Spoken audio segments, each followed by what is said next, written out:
want all of you fucking marks out there to always keep it kinky.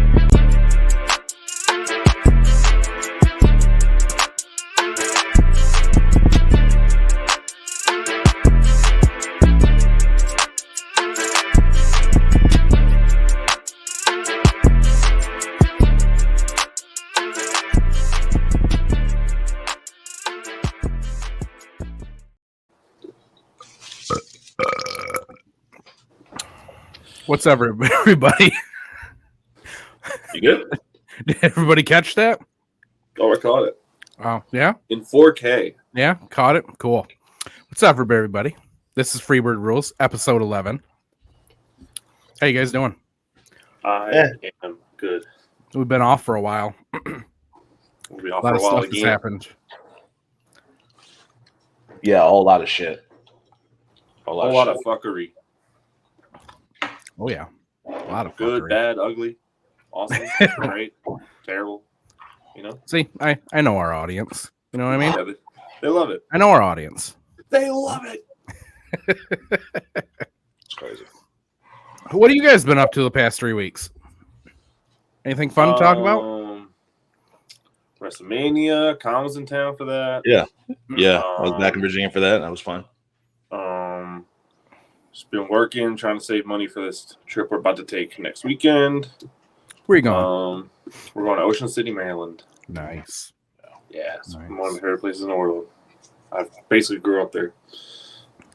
Because it's your birthday. Birthday next Yeah. weekend. Birthday. How old April are you, like? 28th. 22? Oh, I wish. Thank you. I appreciate you saying that, but no. I'll be 31. Mm. I don't know how that happened. But You're over the hump now, brother. It's I know. all downhill from here. Yeah, I'm like invested in the 30s now. It's not even like I'm just like kind of visiting, you know. Yeah, I was about to say I'm 31 was here actually a now. good year for me. So what day is actually your birthday? The 28th, Sunday. Next Sunday. Okay, Sunday. So, all right, Sunday you're going to start having back pain. Yeah. For no reason. Mhm. Just you're going to have it. You're Yeah. going to start making a lot of noise getting out of bed. Oh, I do that already. I'm a big well, guy. I it's mean, gonna I get do worse that for you. already. Yeah, You're I going do to that start making noise getting into bed now that you're over Ooh. 30. Yeah. Got you. Okay. That's what happens. That's a new one. Yeah. That's what happens. Okay. All right, boys, you want to talk some wrestling? Because we got a lot of Let's stuff do to it. talk about. Let's get to it. We got a lot of shit to talk about. So, Yeah, we got a lot. we got a lot of WrestleMania talk to do because Uh-huh. I was there. So You we were were there. not live. Oh, yeah. Talk about it. Talk Yeah. about it. Floor is yours. So let's take a look at my time at WrestleMania real quick. Ooh. This is where he starts flexing on us. Yeah, well, you know. Not at all. I was excited. I was living vicariously through it. Nah, dude. Me and Kyle were both like, dude, I'm living at like I just need Hamill to tell us more about what he's doing and what he's experiencing. 'Cause we're just like living through him right now. Yeah, I man. appreciate you guys Mhm. having that attitude towards it. Fire, It's nice. fire speeding. Bro, we knew we couldn't go, bro. We knew we couldn't go. So we were just glad that we knew somebody who could. Yeah, Mhm. I mean, you know, like you said though, Con, someday, right? Because me, I was like, there's no way. Like, I'm never ever going. It's just not going to happen ever. But able to make it work this year, especially with it being in Philly. You know, it was only like a 4-hour drive from us, which really helped on the pocket. That would have been so Yeah. convenient if I was still living in VA, man. Yeah, man. it's basically the same thing. It's like 4 A hours. 3-hour Right. drive, 4-hour Yeah. drive. It ain't Right. shit. Right, yeah. But yeah, obviously, you know, I had to get the obligatory pointing at the sign photo Mhm. Not mad up at it. top there. Not mad. The first picture on the bottom, that was my seat for night one. Night one, we were not in the nosebleeds, but we were pretty far up there. It's a good seat though. You can see everything. Yeah, absolutely. I Yeah. mean, even in nosebleeds, you'd still have a decent view. Mhm. I mean, where I was that day, we definitely had to do a lot of watching on the screen. Yeah. But it was still like you could still see stuff happening. You could still see Yeah. the stage and Yeah. the pyro and all that. So, Mhm. and then the second picture was the night two, much better view. We were down really just the first risers off of the floor. Mhm. So we had, you know, a really good view there. I can didn't see have the to look difference. at I couldn't screens. tell before, Yeah. but I can see it now. Yeah. How excited yeah. were you in that top photo? Oh, so here's the thing. Mm. So, I mean, obviously, you know, we were excited to be there and we did so much stuff. But then night one gets there and it was a pain in the ass to get in the building, right? Ooh, Obviously, there's over 70,000 people there. stressful, man. But we finally get in, we get our seats, we're up there, and we're probably like, you know, we really overestimated how long it was going to take to get in the building. You know, we're thinking all these people, it's going to take forever. We were like 2 hours early, you know, on days. Okay. And there were a lot of people who were there even earlier than us. Mm-hmm. So we get up there and we're sitting there, and obviously, you know, we got 2 hours to kill. We're just, you know, my buddy and I are just sitting there talking. Yeah. And there's a point where I looked over at him and he had tears in his eyes, and so did I, because it was like really fucking emotional for us, because my buddy that I went with, he's my best friend, and our friendship started in high school because of wrestling. Nice.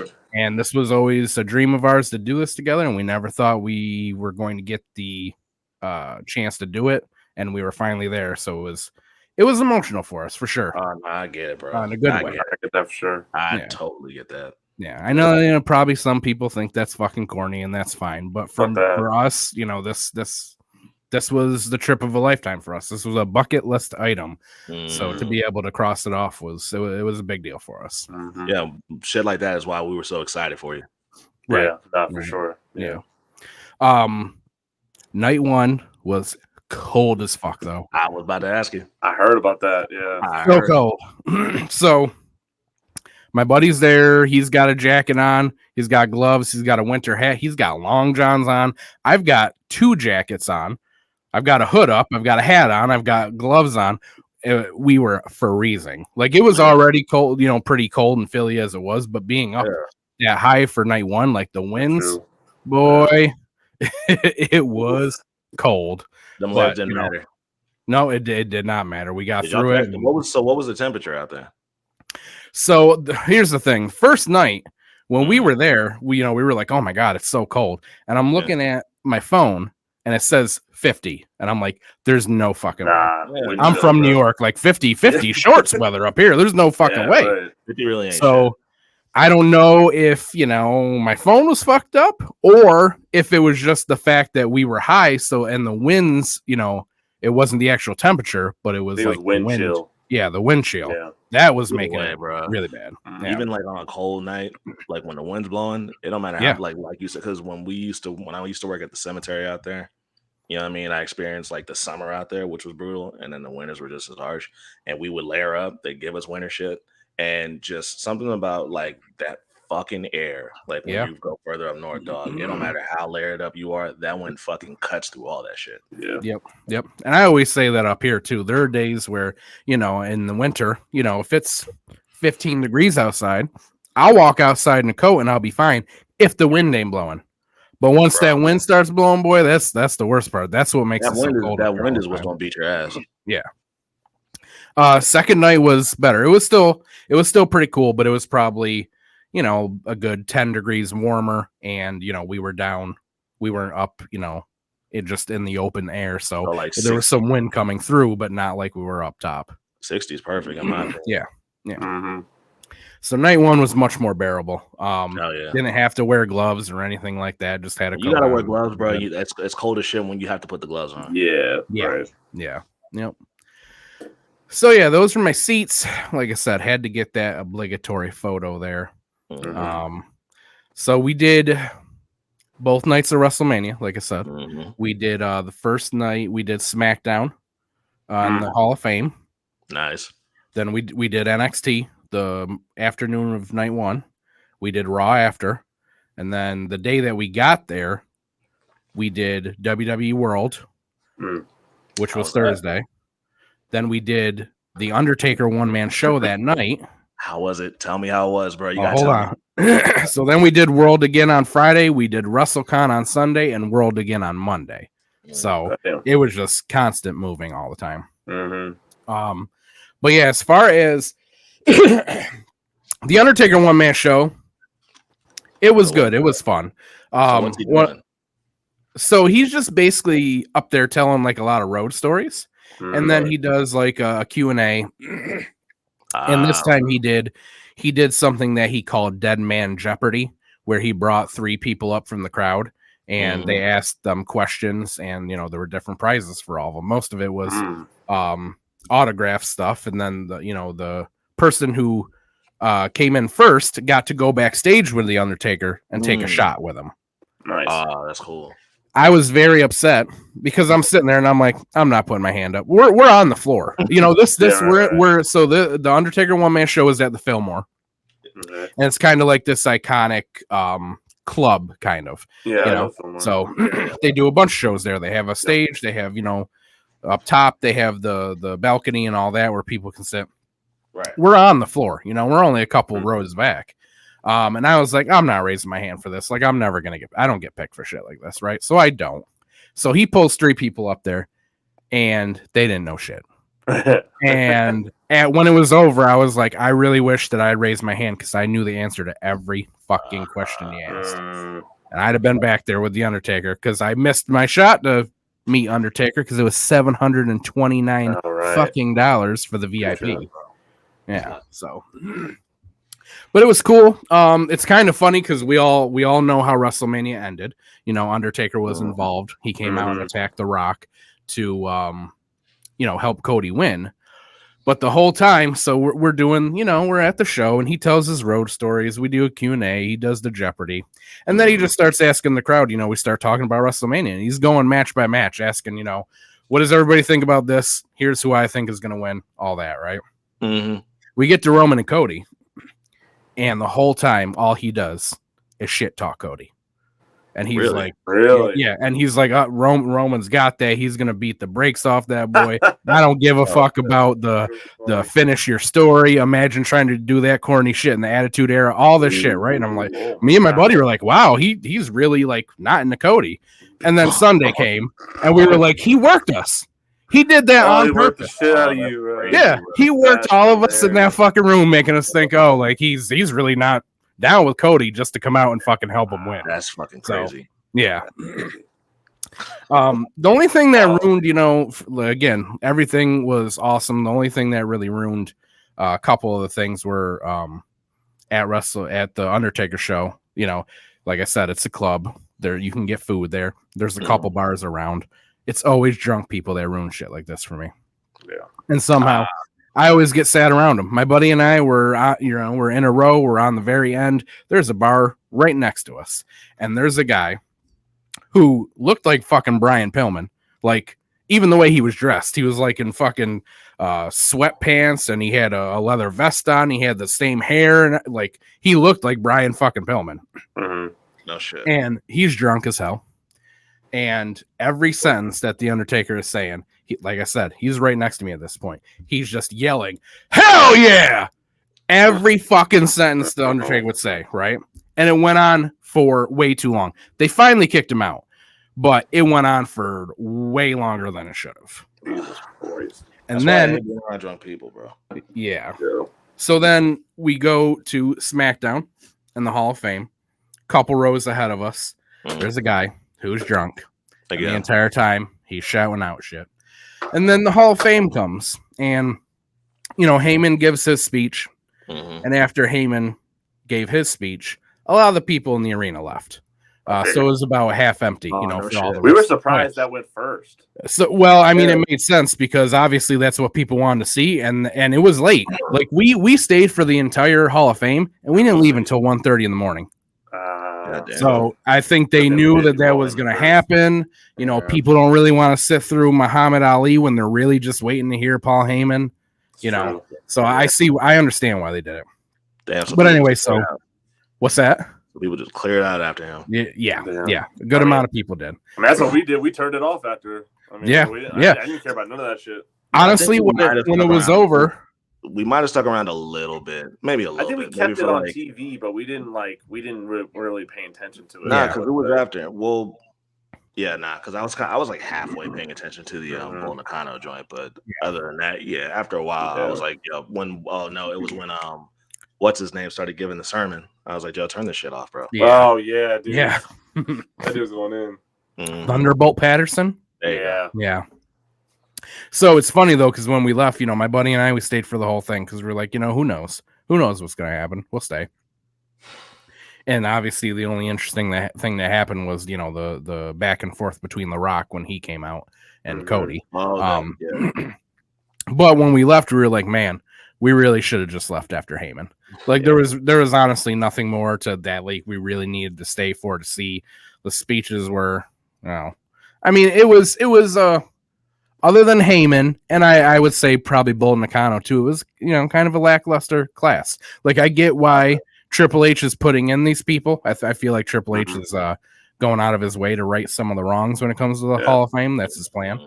But for the most part, you know, these people were before their heydays were, you know, before my time and a lot of people's time who was there. So before mine.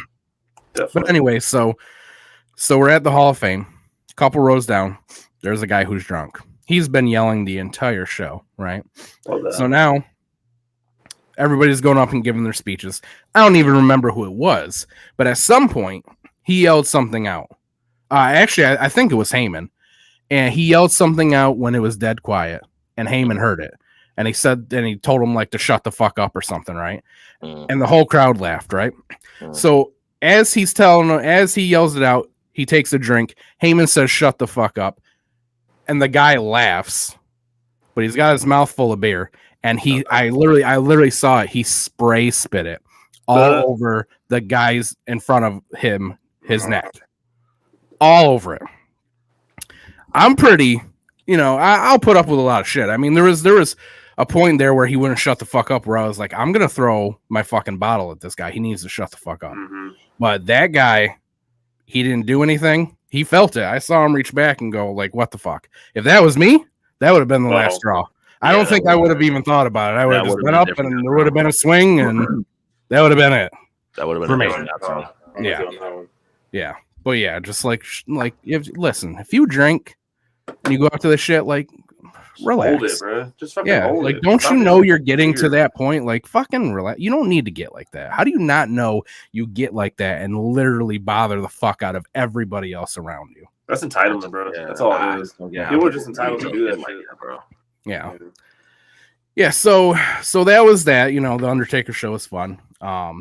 So then before we went to the Undertaker show, we drove in. We got there, like I would say, around like 2 p.m. ish. Sure. You know, we go and drop our stuff off at the hotel, and then we go down to WWE World for the first day. Luckily, WWE World was walking distance from our hotel, so we didn't have to pay to get there or anything. Nice. For a little Uber or anything. That's so we go down there, and I have a VIP ticket to meet Bailey that day, right? Now, let me get this out of the way. Fanatics, if you're watching, fuck you. You suck. You are awful. It makes complete sense to me now why you have such a bad reputation when it comes to events, because you Fanatics. suck. It was awful. So, you know, I think, I don't know if I told you guys. Did I tell you guys like all the bullshit they were pulling? Like you told us when you were trying to get meet and greets that they were fucking around. Yeah. I don't remember that. Really refresh my memory. I don't remember that. So they were doing stuff that was clearly money grabs in a way to screw people out of money. When they announced WWE World, you know, they announced WWE World like 2 months or so before WrestleMania started, right? But they didn't start announcing anything until about a month beforehand. And then they started saying, hey, we're going to start dropping VIP meet and greets.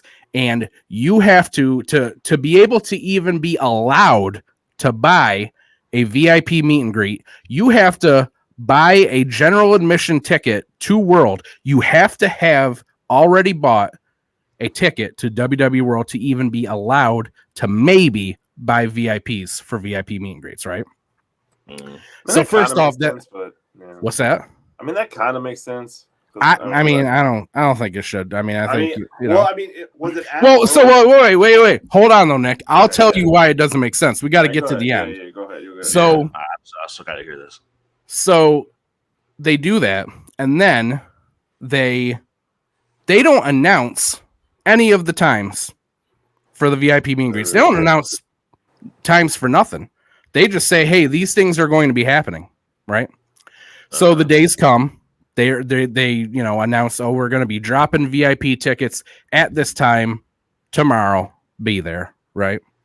Mm-hmm. So they send out an email to the people who have the general admission tickets to say, hey, I'm going to take this photo down here because I'm just rambling at this point. So they say, hey, we're going to drop these tickets and you can buy them. And what they say is what's going to happen is you are going to, if you want VIP tickets, get in there. You're going to be put into a queue. You're going to be given a random number. And, whatever your number is, you're going to have that many people in front of you. Once they're on, you get in, you can buy your tickets, right? Okay. So the first day it happens, I get in there for CM Punk. That was the main one I wanted. It's one of my all-time favorites. Really wanted to meet him. Same. I sit in a queue. I got mine on too. Yeah. Represent. Well, so I get on there. I click on there, and I sit in a queue for 45 minutes and get let in, and they're all sold out. Right. They didn't say, oh, we only have a certain amount. You know what I mean? So this is why it's bullshit, Nick. You can get in there. The VIP that you want could be sold out. Now you really have no reason to go, but hey, you already bought GA tickets and they're non-refundable. So sucks to be you. Yeah. And that's why it's bullshit. So you buy the world ticket, and then if you're really buying it to do the meet and greet. But okay, that makes sense. Yeah, you might not get it. And well. And hey, here's the other thing. It wasn't fucking cheap to get in. GA, $60 a day. $60 a day to go in there. Whoa. So say you bought 3 days knowing I want to meet these 3 people, and then you didn't get tickets to any of them. You just spent $180.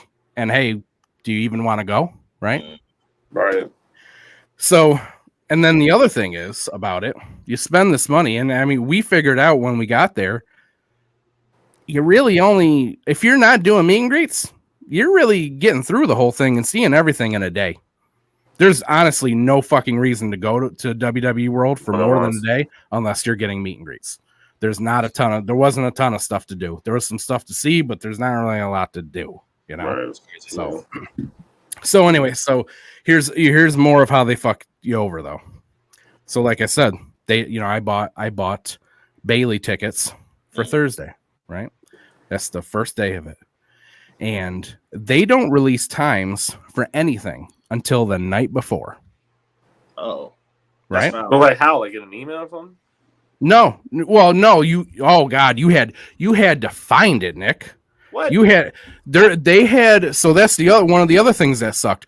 All of this information that you were getting for WWE World were coming from different accounts. And they're not telling you what accounts. You had to find them. So some of the things were on WWE.com. Some of the things were coming from the WWE Twitter. Some of the things were coming from the Fanatics website that they made for World. Some of the things were coming from Fanatics official Twitter, not even having anything to do with World. Then there was an app that they made for WWE World for people to download to see all the events, and they didn't tell anybody. And guess where all the times were posted the day before?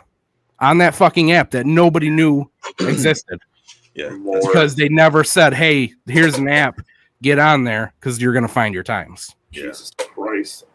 So they release it the day before, and I'm already like, all right, well, we're already planning. We're not leaving until, 10 o'clock, and we're going to get there at 2.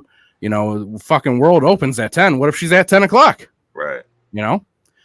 So we get the times. Luckily, she's not at 10 o'clock, but she's at 7 p.m. And the Undertaker show starts at 8 p.m.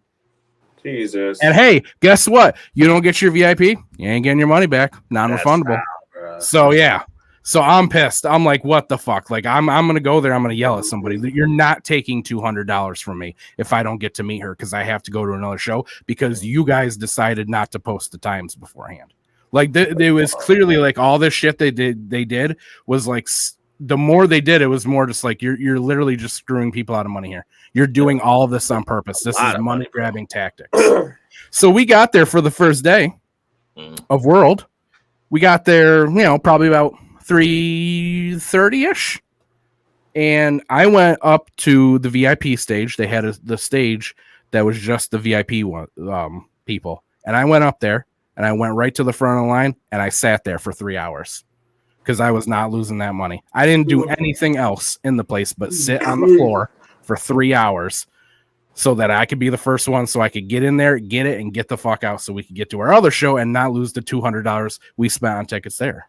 That's tough. Wow. Yeah. So there was that. Goddamn, bro. Yeah, man, it was fun. That was day one. That was day one. Day damn right, bro. Here's day two yet. So yeah. So here's the cool thing about day one, though. So we walk in, and we're just kind of walking around for like that first half hour, trying to on the app. You know, once I finally found it, there was a map on there, you know, that showed where everything was and all that, so you could figure it out. So we're just walking around, we're looking at everything just to see where everything is. Mm-hmm. And they had like a little part where you could walk through, and they had a bunch of like gear from some of the wrestlers from like important events and stuff that were set up. You could walk through and see it all, right? Sure. So we're walking through and we're just walking, and I look over, and out of the corner of my eye, I see Johnny and Marissa. Oh yeah.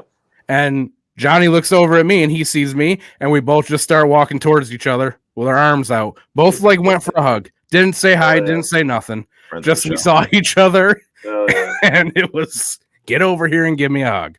That's great, bro.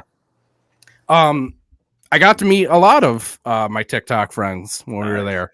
You know, there's Johnny and Marissa there, XOJ up top. You know, XOJ and I, obviously, we've already met each other. We were able to go to All Out and everything together. And then over on the other side there, I met, you know, Jay Wrestling from TikTok and Johnny Goldsmith they're both from the UK. And they came over, they came over for WWE for WrestleMania, and you know, we had been friends on TikTok, so you know, we're just sitting there messaging each other like, you know, where are you gonna be, what time are you gonna be here, so that we could, you know, all meet up. So that was pretty cool. I probably would have ran to Johnny if I saw him. Oh, we did. That's exactly what happened. We just locked eyes and we went, okay. Like damn, they were frolic. Shout out Johnny and Marissa. Yeah. Shouts out XOJ too. Yeah, absolutely. So yeah, I was first in line for Bailey. I was able to get it and get out and get to the Undertaker show. What I didn't know until I got there, for the VIPs, you know, they were $200 each. Every single person, they were $200 each. And I didn't realize that you also got a professional photo with them. So you got a professional photo, you got a signed item, and then you got a link so that you could get a digital copy of your photo as well. Oh, that's cool. So it was nice that you know, there was a professional photo where they printed it out and all that. I had to order a bunch of custom frames for them. The wrestling room's going to be getting rearranged very soon, as soon as I get these frames for these pictures. Oh yeah. Yeah. But so Bailey was Thursday, and then Friday I had Becky Lynch tickets. So look at me and Bailey, me and Becky. I trolled Becky a little bit with the Rhea Ripley shirt. You did have great. That was great. That was great. So the thing that sucks about these VIPs is, again, they're a money grab, and they're really not letting you talk to them very, very much. You know, get up there, get your picture, get the fuck out, get moving, so we can keep moving. That's literally all it was. I mean, every interaction I had was 15 to 20 seconds, if that. I would say that Becky and Jay were the least talkative. With Becky, it was I think it was just because they said that she was sick. So what they did, all the VIPs, you know, they had the stage for the VIPs. Right next to that stage was another stage that they had set up where they were doing various shows and things like that.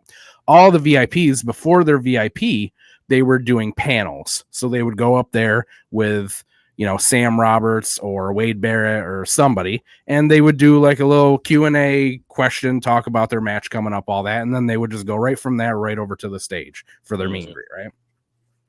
So when Becky came out, she was with Kathy Kelly, and Kathy Kelly had mentioned how she had a really bad cold and she had a fever and all that, and she, even when she was talking, you could tell she was sick. So I'm sure that had a big part of, her not being extremely talkative or anything. Bailey was very nice. I went up to her, and I don't know why I get this all the time, but I get from wrestlers all the time that they think they've met me before or they know me. I don't know why I get it all the time, but I do. And they watch the podcast. Yeah, exactly. Of course. Of course. I was going to say that, but Nick beat me to the punch. I was definitely that's what I should have said. She asked if we had met before. I should have said, yeah, well, I'm on Freebird Rules. You've probably watched us. You've watched us 1,000 times. Yeah. Every Sunday at 6. So she asked if we had met, and I said no. And she was like, are you sure? And I'm like, yeah, I'm pretty sure. This is the first time we've met. And she's like, oh, I don't know. You just have such a friendly, familiar face that I feel like we met before. And I went, oh, well, that was nice. Mm-hmm. Thanks. Nice. Yeah. Oh, yeah. I was hoping, Becky just comes off as the type of person who she would be a smartass and say something about the fact that I was wearing a Rhea shirt, but she didn't. But again, she was sick, so she's probably not paying attention. Yeah. So then, Jay, Bianca, and LA Knight. Mm-hmm. Jay was real quick. He didn't really say much, but he wasn't like rude or anything like that. None of them were. Bianca was great too. She's much shorter in real life than I thought she was for some reason. Yeah, she's taller. Yeah, she complimented my glasses. I told her I liked her outfit. Con, let me ask you this. Look at Bianca's outfit, right? Yeah. Does it remind you of anything?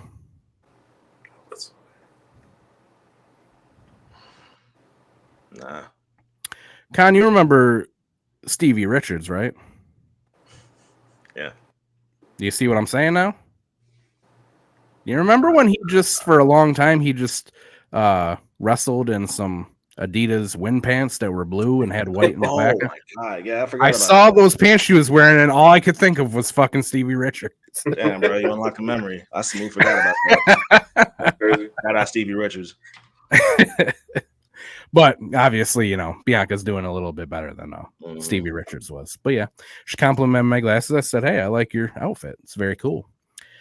And then LA Knight went up to him. He, when he first came up, everybody was kind of saying how he looked miserable, but he was very nice to the people in front of me. I went up to him. I had my, my LA Knight shirt on. By the way, all three of these were in the same day. So Jay was at 11:30. Bianca was at 1:30. LA Knight was at 3:00. So I got in one line, met him, got right back in, went to the other one. The entire day, that's all I did. I stood in the line to get these three, and then we left again. That was Monday. It was the last day. So, we were like, whatever, just get what we're getting, get the hell out of here. Cool, but yeah, I go up to LA. I've got the LA Knight shirt on, and he goes, God damn, I like that shirt. It's like, I don't think anybody else was wearing it. And then I told him, I don't even know if you get this reference or not, Con, but I told him he had the shoes of a champion. Shoes of a champion. Okay. All right. No, you didn't get it? Shoes of a champion. No? Okay. Well, Nick got it. I'm surprised you got it, Nick, but I'm glad you got it because I love that promo. It was on Impact. Right? No, it was on NWA. NWA, excuse me. Yeah. So he was talking about his outfit, and he was saying, well, hold on. Preface this by saying that it was a Christmas episode. So he comes out for his interview, and he's just got a bottle of champagne that he's drinking from. Right? So he's a little in the bag already. Continue, Nick. And then so he's drinking on it, and then he's just pointing out his outfit to the crowd, and he's like, "You see these shoes? Shoes of a champion." He turns around and goes, "See this jacket? Shoes of a champion." And everyone's like kind of laughing at him. I remember that. He's like, "Did I say shoes of a champion?" So you on that goose. It's one of my favorite fucking promos. That's so funny. And it's just funny to me too because when he said it, he was like, "Did I just say that?" And he realized he fucked up, and he was just like, "Yeah, yep." Going off the sauce, boy. Great clip. So I told him he had the shoes of a champion. I said, "Did anybody tell you that yet?" He was like, "Nope, you're the first person, but I like that you said that." That's funny. So everybody, you know, like I said, you got a signed item from all of them. From all of them, it was a 8x10, except for Becky, who was giving out signed copies of her book. So that was cool.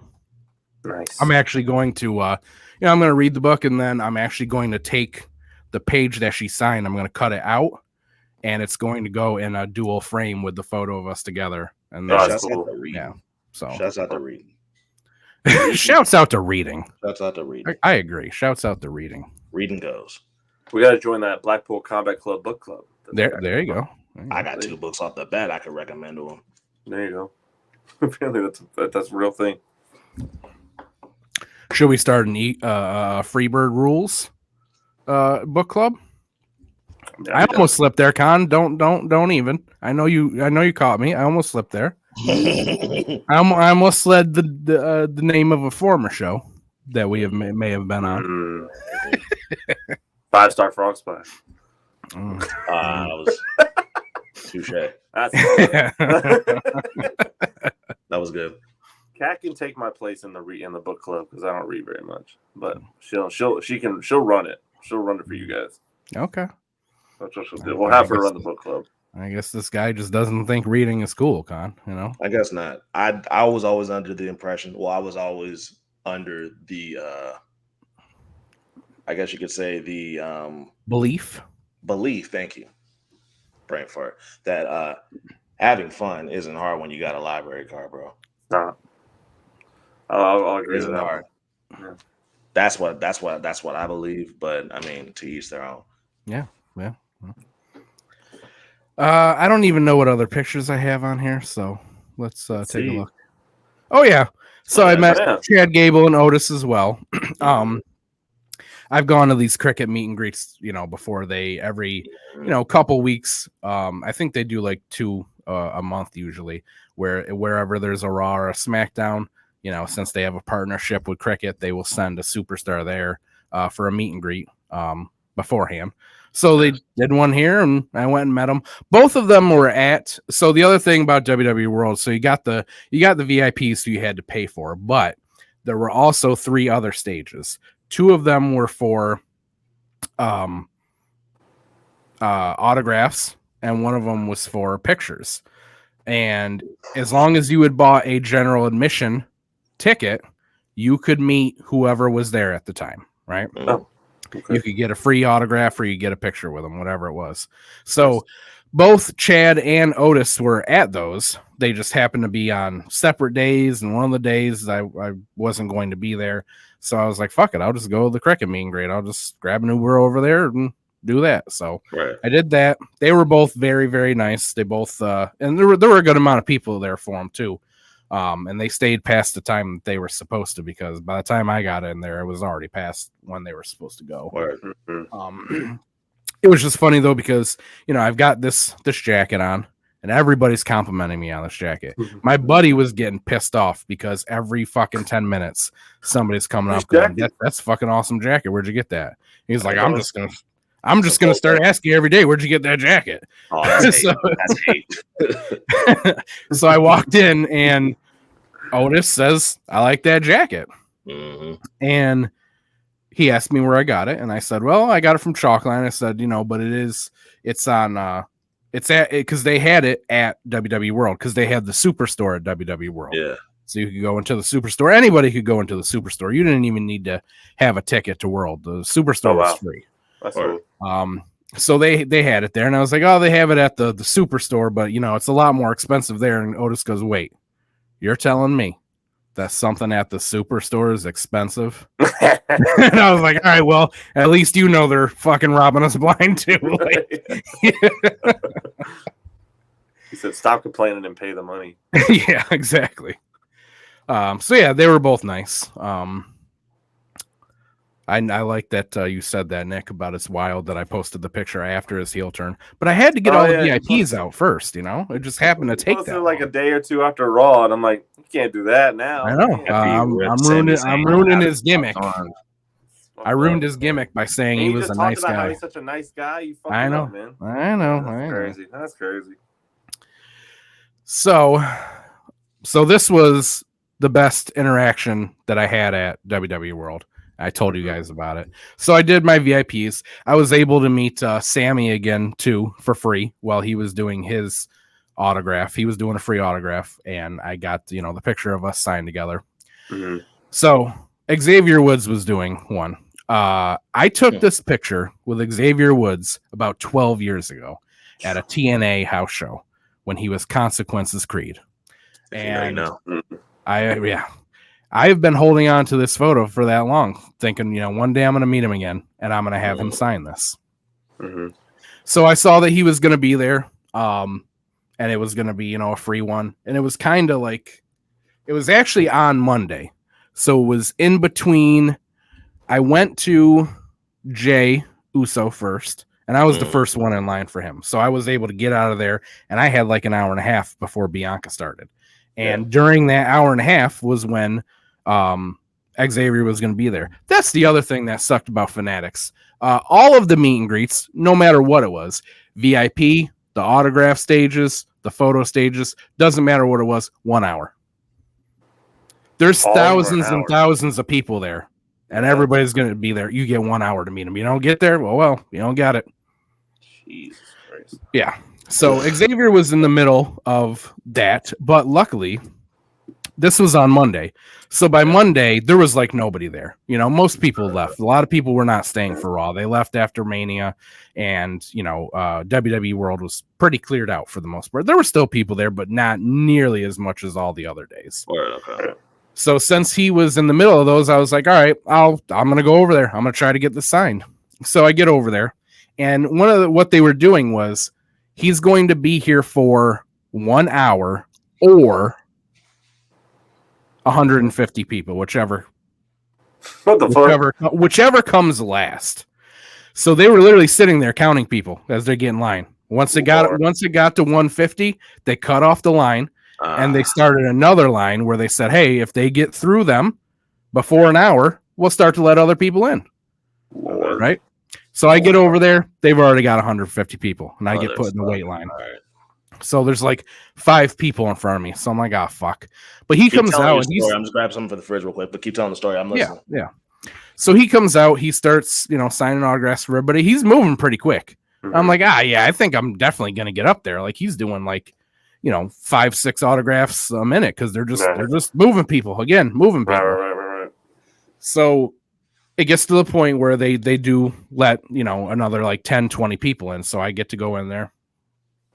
So I get up there, and like I said, they had 2 stages. They had 3 stages. 2 of them were for autographs only. You were not allowed to take pictures when you got up there. They even told you so there's a line, and then there was a ramp to walk up to the stage. Once you get on that ramp, you're not even allowed to take your phone out.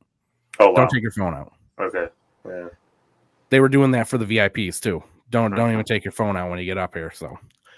So he's autograph only, not supposed to be any pictures or anything. Mm-hmm. So I go up there, and I get up there, and I put the photo in front of him, and I go, I have been waiting years to meet you again, so to get you to sign this.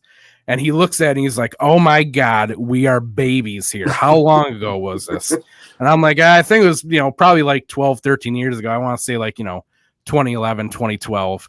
Crazy, and, all of them, they come out and they've got like a handler, who works for WWE or whoever, Sure. So she's there and she's the one enforcing that, nobody can take out the phone and everything. And he looks over at her and he was like, I know we're not supposed to take photos, but I need to have this. Mm. So he pulls out his personal phone.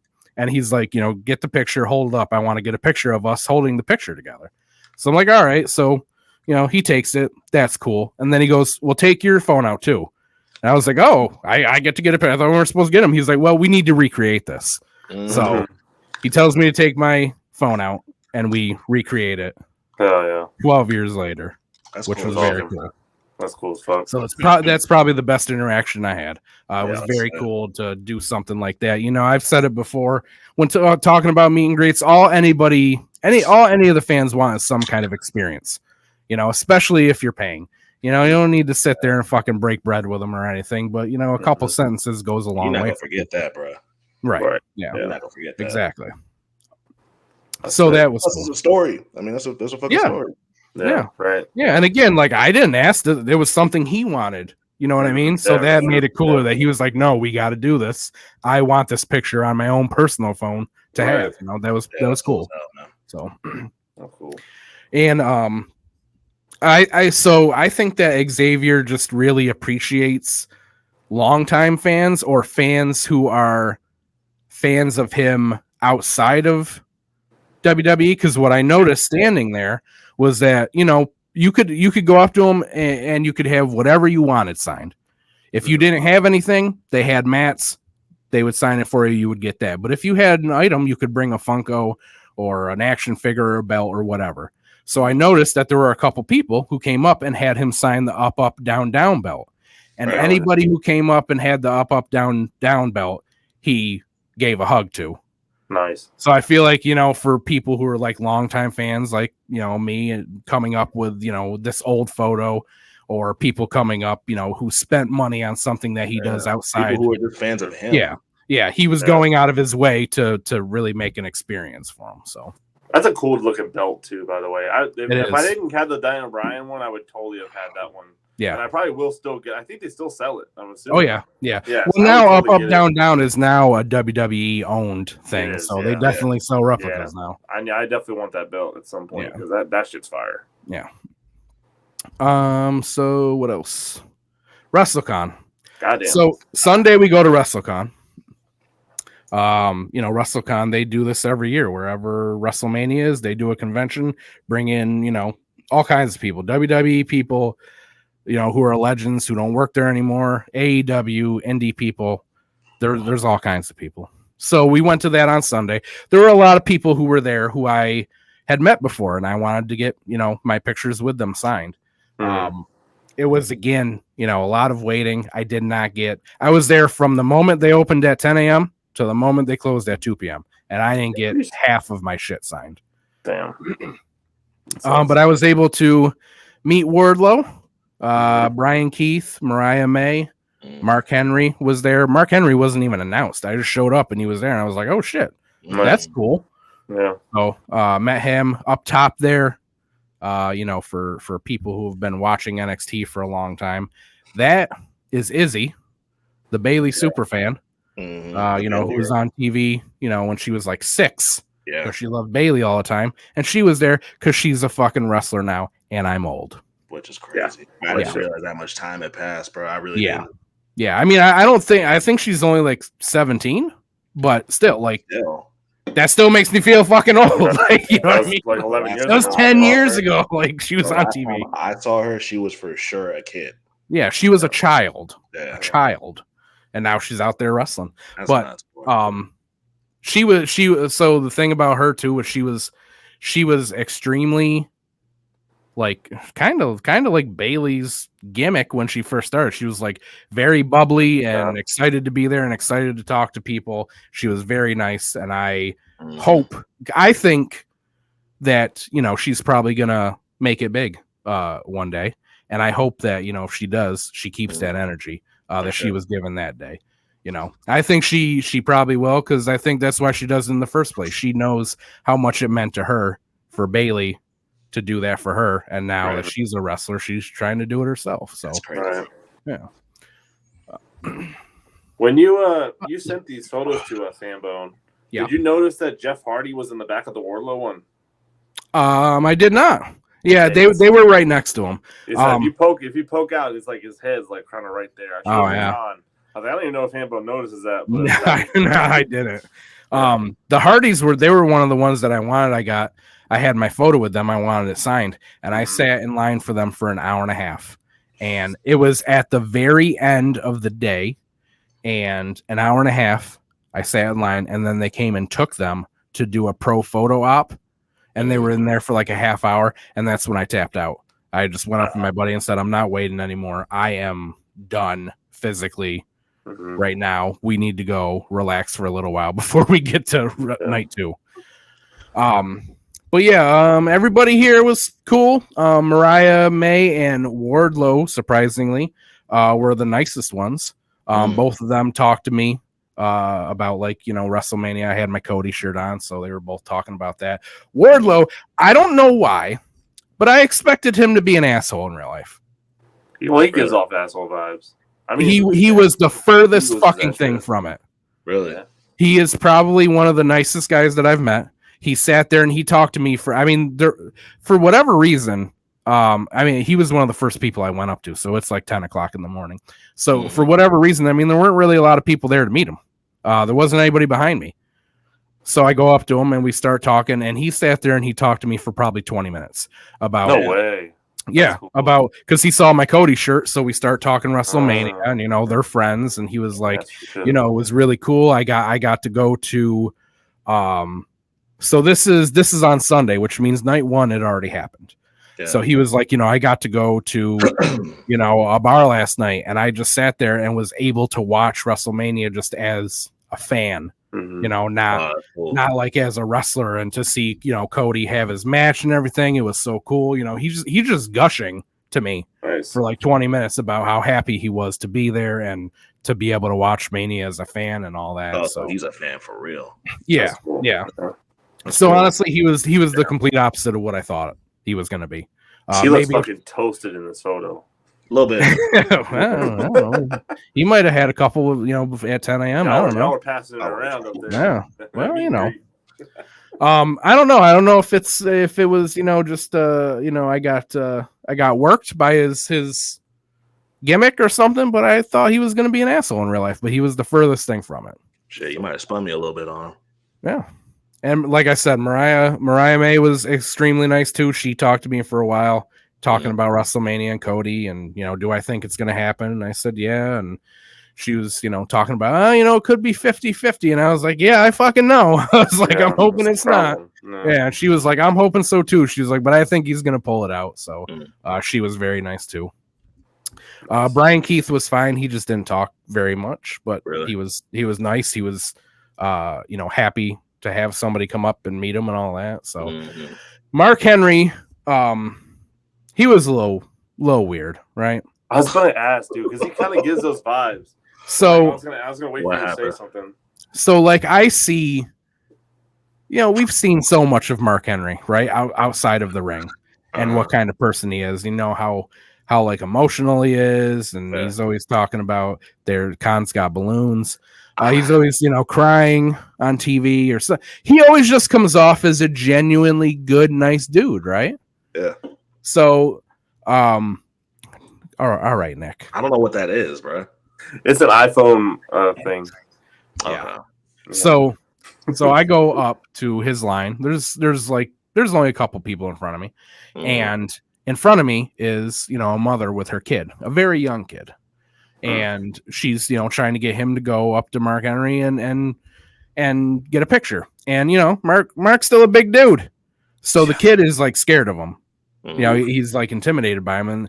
And Mark is like, he's trying to talk to him and say, hey, I'm a nice guy. Would it make you feel better if I gave you a hug? Will you give me a hug? So the kid comes over, he gives him a hug. They take their picture and then they go, So I go up to him and jokingly, I said, hey, if I'm intimidated by you, can you give me a hug too to make me feel better? And he got real weirded out by it. I was clearly joking, but he got thrown off like I was asking to have gay sex with him. Or something. So what did he do? He was just like, oh no, not with you, not with someone like you. And I'm like, oh, okay. Like he got real fucking weird about it. So I just like got my shit and left. But I was not expecting that from him. I thought he'd get that I was joking. And he took it like I was hitting on him or something, but yikes. Whatever. Yeah. Yikes. Yeah. What else do I got here? Oh yeah. Okay. So I think that's it. That's everything. All the pictures I have of my trip. Do you guys have any other questions? Did I not touch on anything? Actually no, nothing to do with your trip, but I guess a nice segue would be, what do we think of Mania as a whole? How do we feel about the matches? Yeah. Yeah. So let me bring that up because we're going to talk about it anyway. We are. So let me get to it. Mania. Boom. There it is. I was, first of all, let me ask. I mean, I feel like I know the answer, but I'm asking anyway. Night 1, night 2, which one do we like better? 2. Yeah, I think it's 2. Yeah. Easily 2. Yeah. 2, which is wild because the last like 3. Let me ask him real quick because I didn't think that night 1 was bad. Like I really didn't. Yeah. No. But I saw a lot of people say go from night 1 wasn't better than night 2 to flat out night 1 was bad. Mm-hmm. If you were there for night 1, I guess what was the genuine vibe of night 1 from everybody aside from the fact that it was cold? First of all, did the weather affect how y'all enjoyed the show? No. It was one of those things where we were like, we're cold as fuck, but like we realized like where we were and what was happening, and that just mattered way more than the fact that, hey, I'm going to be cold for a couple hours. Gotcha. And I feel like everybody else there felt the same. So, I'm going to tell you the same thing. You guys had asked me, people were talking about how like the crowd was dead and all that. And you were like, what was it like in real life? Yeah. And I told you guys then, I'll tell you the same thing here. You can't tell on TV, but everybody was fucking hyped. Everybody was happy to be there. They were loud as fuck, but on TV, like these outdoor stadiums, it just doesn't come across. All the noise just goes up and out. I remember, and it just does not come across on TV. I remember they asked Kurt Angle one time, like if he preferred wrestling in like stadiums like that or like arenas or some shit, and he was like, "Well, the only thing about these open arenas is like you just said, the sound goes up, so like you can't really tell what how the crowd's really feeling or reacting and shit like that." So I was thinking about that when I was watching it.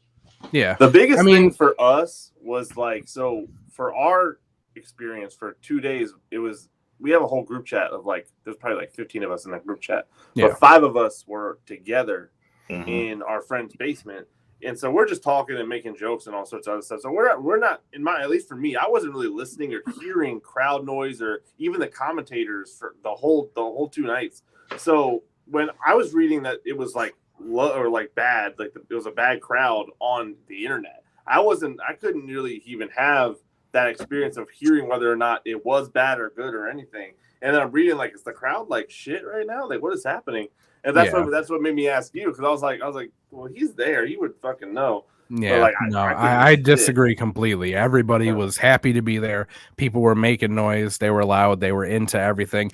There were definitely, matches that the crowd was less into, and you could tell. Sure. But for the most part, they were still very into, everything that was happening and just happy to be at WrestleMania. So yeah, that's how I figured. But we don't. We probably don't want to talk about every single match, right? Go through everything. But I do.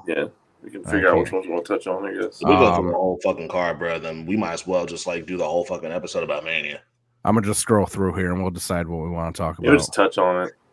This is pretty. I feel like I use predictable in a bad sense, but it wasn't. It was a really good match. It was just, but we knew Rhea was retaining. I was just happy she retained, boy. Yeah, me too. There was no sliver of me that really thought they would go with Becky. There was always just that, like, man, they could just go corporate and give it to Becky. Right.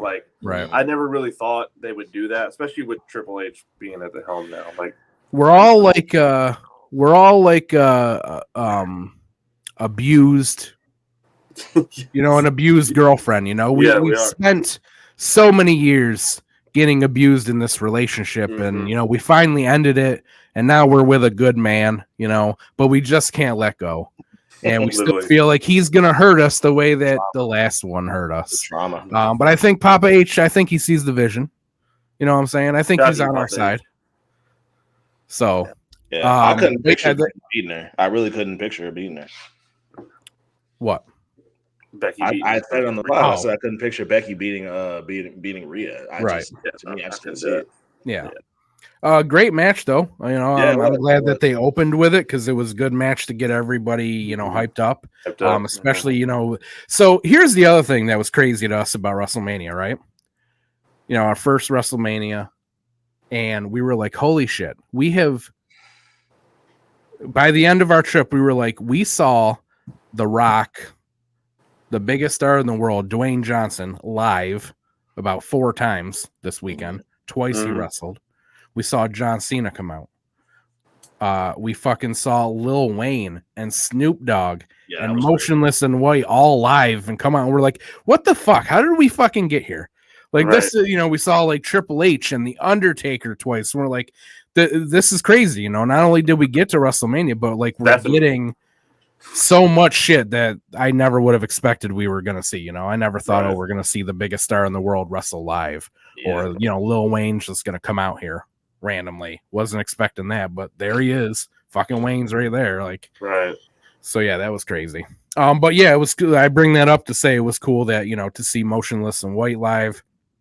And, we all know that they're Rhea's favorite band. So I could only imagine, watching, when she came out, and singing her song a little bit with them and then coming down. I could only imagine like how she felt at that moment. I'm at fucking WrestleMania. I'm doing my dream job. I'm the champion. I'm being played out by my favorite fucking band live. Like, that's the best. Just think about how that would make you feel. It's got to be crazy. Yeah, for sure. But yeah, this was a good match. I really liked the finish too. I liked how Rhea did the riptide, but into the turnbuckle and then hit it again immediately. Because I'm not a huge fan of the riptide. Kind of an oak. It's just a meh move. Yeah, it's a pump handle slam. Been around for like 30 years. That's how I feel about the belly to belly. Yeah. I mean, Bailey's finisher now is even worse than that. But I see what you're saying. That rose plant sucks. That's one of the worst finishes ever. But anyway. But yeah, this definitely got the crowd hyped. This match, fucking nuts. Yeah, better than Absolutely I thought. nuts. Yeah, it was really better than I thought. It was a car crash. So I did not fucking expect Austin Theory and Grayson Waller. They would have been on the very bottom. If you had asked me to rank all 6 of these teams, who's most likely to walk out the champions, they would have been on the bottom. They were at the bottom for me too. Yeah. So it was pretty crazy to see that. I loved DIY's DX tribute. Yeah, that was alright. That was pretty cool. Yeah, I like that too. Yeah. I'm glad that they split the titles too. Yeah. Glad that we got new belts. Thank God. I'm sure that we'll get another new pair tomorrow night. I don't think they're going to look like the ones that they did on Raw, though, because that's kind of the Raw design, right? That's kind of the World Heavyweight. That's not right. I don't think they're going to look the same. I'm hoping they don't. I think Triple H will probably make different ones. But he did. Part of me says that, but then the other part of me goes, well, he did make the women's world title look exactly like the men's world title. So maybe they will. I don't know, but I think it's going to look like the Undisputed. And the women's world, that one, it's gonna with the big W. I think it's gonna have that big W. Sure. But, well, I hope not, because I feel like they won't look like that, because I feel like Triple H is probably gonna phase those out too. I think Cody's gonna get a new belt at some point. He's trying to get that winged eagle, ain't he? Yeah, I think so. Because I'm a big, like, in terms of just like the current WWE Undisputed belt, I'm not a big fan of that design. I'm over that big ass W, bro. It just looks very very Disney to me. Yeah, I don't like it at all. You know what I've always thought was stupid when it comes to the belts? So I mean, recently, this WWE, big WWE one, and the stupid tag ones and all that. Every time that somebody, like a longtime fan, complains about how these belts look, they go, oh, well, they make them, for kids. Like, they're supposed to look like toys. And in my head, I went, I grew up with the Winged Eagle title. And as a kid, I fucking went and bought that replica. Yeah. It didn't look like a toy. It looked like a cool belt that my hero. You're trying to do it the opposite. You're doing it the wrong way. So a kid wants it. Like, exactly. They're going to buy it anyway, just to be like, oh, I'm the WWE champion. Doesn't fucking even matter what it looks like. So make it look nice. Tag team belts, bro. Like the old, the all red, all blue. That shit just looks childish as fuck. Yeah. So. Yeah, whatever. I didn't care. It was fine. It was a fine match, but whatever. There's nothing bad about it. Just yeah, it is what it was. So man, this was I was so disappointed with this match. Yeah, I thought that this was going to be match of the night, and it was probably one of the worst matches of the two. Filler episode. Yeah. What'd you guys think of this one too? Same thing. So okay. Oh boy, God's got some thoughts. I was already. I'm gonna keep it a bean because I think I said this to Nick when we were watching it. I already kind of was not invested in this match because I wanted Gunther versus Jay. Yeah. And on top of that, there's nothing like while Raw has done a good job in like pushing Jay to the main event status, there ain't shit Jimmy's done since he's been back that made me convinced even a little bit. Like I said, this was a step back for Jay. That's how it felt. Yeah. And then, we said this while we were. Yeah, I said this. I was saying this when we were like watching the pay-per-view, and then like I'm watching the match, and help me out, Ham, because I really just maybe I just never paid attention. Has Jay Uso's moveset always just been that limited? Yes, it's always been like that. Oh yeah. Oh boy. Yeah. I when I think of the Usos and I think about their career, like they'd never did like a bunch of crazy chain wrestling or anything. It's a lot of punches, a lot of kicks, pretty basic moves. And it's always been that way. That was definitely something that I just like that. If there was ever a match that just really just shed a light over that, it was that match. Because I just saw spears, super kick, splash. Like it was just like it felt like spam moves over and over again. And I was just like, God damn, bro, like is this really all they got? And I remember I was talking to them about that. I was like, not the first time we've seen guys with movesets like that, like John Cena. You know what I mean? And at this point, I'm kind of Roman Reigns. But it's just like, I know for me, just seeing that for that long, it's going to get old fast for me. And it took me a minute to get on board with the main event Jey Uso train. It took me a minute. Finally there. After that match, I'm going to keep it a buck. Like, I still like him. But now I'm not so sure now. You know what I mean? Just because I'm just like, this just wasn't a good showcase, man. You know why I think you probably think that, Con? Because you got to think about when the Usos were together, the last 5 years or so of their career as a tag team, they had so many amazing matches with other teams. Brody, and the one that stands out to me is Luke Harper and Eric Rowan. I mean, they had an amazing match with the Wyatt family at a pay-per-view. They had amazing matches with the New Day. Yep. So we're thinking in terms of that, which, when they're wrestling other people, obviously, when they're wrestling I feel like Jimmy and Jay are good when they're wrestling other people because they both have a very similar limited moveset, but when they're wrestling somebody who is, more than likely better than them, they tend to lift them up a little bit, and I feel like we saw that for a very long time. Now we saw them against each other and went, holy shit, they're like the same person. Exactly. Like literally, even in the ring, they're the same fucking thing. They're when you're seeing the same thing from two people at the same time, it just didn't work. I think it just really didn't work. I think what would have at least like made this match palatable for me is if there was a stipulation at least. Sure. Yeah. I think Nick said like an I Quit match idea, which like we've seen the Hardys do that at WrestleMania. I would have been cool with that. Yeah. I would have been cool with that. A big thing too that something. A big thing too that felt this for me was like it definitely made me take like a step back from this was definitely like a step back for Jay. Like, it just felt out of place for Jay's story. Like I know like overall bloodline story, like it kind of makes sense to do this at some, but like for Jay's story, like kind of getting out of that story, like it didn't really make sense. And also too, this match would not have happened if these two weren't brothers. Like Jimmy is below mid card at this point right now, and Jey Uso is main event Jey Uso. That's what I was gonna say. If we're brothers, this would not have happened. I was gonna say the same thing, Nick. That's one of the things that made it feel so off. And this is no shade at Jimmy because this isn't his issue. Like he just comes in and does what he's told, Yeah.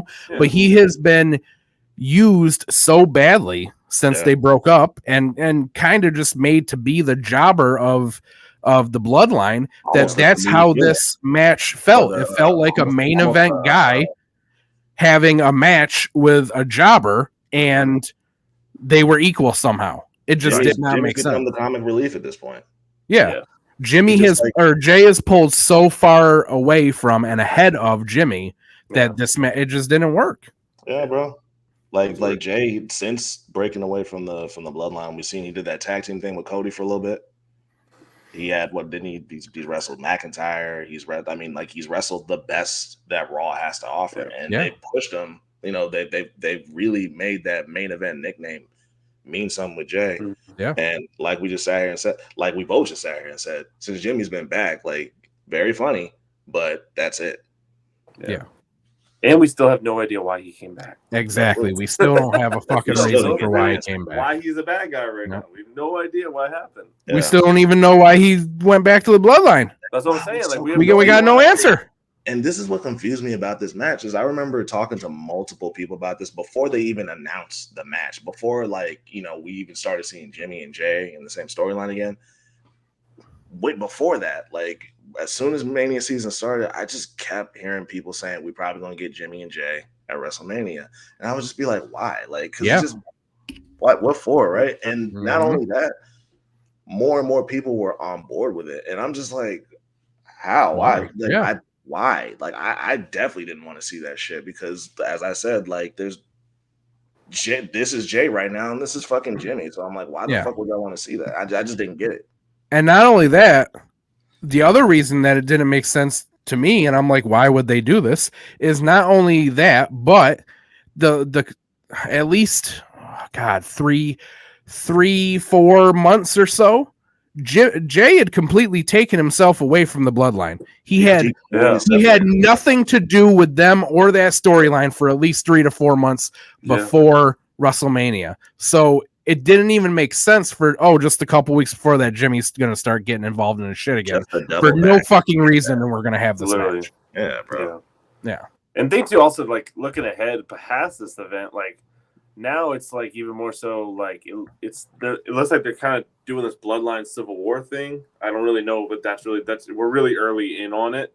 But like it really doesn't make sense to have this match before you're doing all that shit either, because it's like if Jimmy's getting picked on or jumped on by the current bloodline and he's gonna leave soon, wouldn't he just gradually go to Jay's arms? But you just had a match with him 2 weeks ago, right? So like it's not. It's like it's weird. Like if they kept Jay away from the bloodline, then it's really like okay, they haven't really been talking in a while. Now it's like you guys had a bit of rivalry here just 2 weeks ago. Now you're gonna y'all back together again. Yeah, like, I mean, I can see them making that make sense though, Nick, because so many people are always like, oh, well, you're family, so, you're always going to forgive or whatever. Plus on top of that, Jimmy saying, what did he say that he told Jay? What was that? Remember what he told him, Hambo? He was like, after the match. What the fuck did he say to him? Remember? After this match? Jay was doing an interview, and he might have said it to Jimmy too, but he was like, I think he told Jimmy something along the lines of, yo, whatever happens after this match, we can go back to being the Usos. Oh yeah, that was a promo before. So I'm assuming that they're gonna find a way to tie that in because I'm under the impression they're gonna get back together. Right. And I think that right there was the thing to tie that into that. And that's where I was going with this. They can make the bitter rivalry make sense with them coming back together by saying, oh well, we're brothers, we're gonna forgive. But so you're going to put them back together? Like you legitimately took Jay, who I did not think would get really over as a solo act. And you legitimately got him over to the point where he's one of the most popular singles acts on the roster right now. He could be, Intercontinental champion or pushed into that main event. And you're just going to throw him back in a tag team now? What the fuck was the point? Yeah, I wish he had a singles title at some point. Yeah, this because it's like this is like in a month he's gonna be the Usos are gonna be a thing again, right? Yeah, so it's like you could have at least given him the IC title here for 3 weeks, bro. And even more so, more an IC champion. That's been sick. Yeah, or even more so, like what's the point? What have the Usos not done? You're gonna put them back together. Why are we even doing that? Yeah, and we've already seen this for years and years. They're multiple time champions. There's nothing more to do with these guys as a team at this point. Now that you've broken them up and you really have gotten Jay over as a single star, before this happened, like I could not see them not as a tag team. But now it's like, why are you going back to that? Yeah, you put all this work into getting him over, and you're just getting rid of it. They've broken records with the tag team titles. They main event of WrestleMania. They've done everything you can do in WWE as a tag team. So, like, you know, I know we just like assuming, but like, goddamn, it feels like they're about to put it feels back together. Like it. Yeah. It's really looking like, I mean, it doesn't look like Roman's coming back anytime soon, which is kind of what we thought. But the kind of like the internet circulation is that we're getting like this bloodline civil war thing, which is like Solo, Tama, and maybe like Jacob versus like the Usos and Roman or something like that. I don't know if that's really true because like Roman's literally shooting a movie, and I don't think we see him for at least a while. Not till SummerSlam. Not at least not till SummerSlam. Right. So I mean, unless they're working towards that, but even then, it's just like why you know, like we can let this bloodline story kind of go, bro. Like we don't have to, because I like what I see so far. Yeah, I mean, it's looking cool, but it's like you know, but it deteriorates all the work you've done with Jay. It's kind of where I'm at, you know. It's just like, you know, you kind of putting him right back with Jimmy is just not helping him. Well, no, okay, yeah, that I agree with. Yeah. But I don't think it deteriorates. I think the only reason why I don't think it deteriorates it, well, never mind. No, let me take that back. I see what you're saying. Never mind. Yeah, it's because you know, you did all this work and you didn't really give him anything for it. Yeah. Because that's why I said, like, if you gave him the IC title within this time frame, at least he got something out of that Solo run. That's what I'm saying. So, but they haven't. He was a tag team title. He was a tag team champion with Cody for a week. For like a week. That was it. So it's like that's all you did with main event Jey Uso, and then you put him back with his brother. Like you could have done something else, man. You could have you could have done anything with him.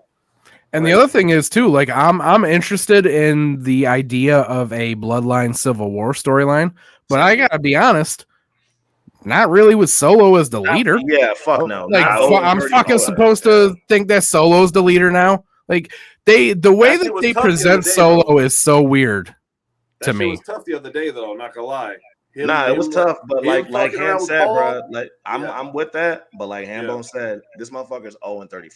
He is very 0-34. Yeah, so he comes out and says there's consequences to losing, and he's lost 34 times in a row. What the fuck are you talking about, bro? The biggest loser in the squad. Yeah. Doesn't that apply to you? Yeah, I was laughing at that one. I was laughing my ass off at that. Wild. You have a nerve. You have some fucking nerve. Yeah, it's wild the way that they present him like he is the best and baddest fucking person that's in the bloodline. It's crazy. He's the smallest dude with the worst record. That's some fucking gumption right there. That's some gumption. That was a good word. I like that. That's a SAT word. I mean, fine match, whatever. It was very cool. You know, we got to see Jade in WrestleMania, so I mean, I don't have a complaint, but it was a cool match. All these women are options for March Madripolis next year. Oh, dude. From this, yeah, absolutely, they all went in.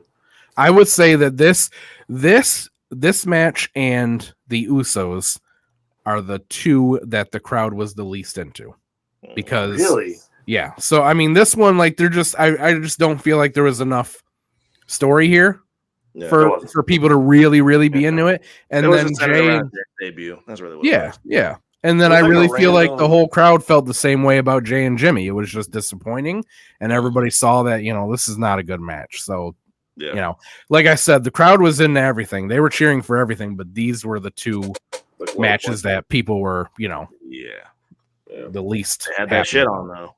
They had that shit on it. They sure did. Match of the two nights right here. Yeah. The crowd, like, again, you know, like we just said, I was a big believer that this should have been Jay. It should have been Jay and Gunther. Jay should have beat him and been the one to end Gunther's thing. So I wasn't happy about this, but I knew it'd be a great match because I'm a fan of both of these men, right? Yeah.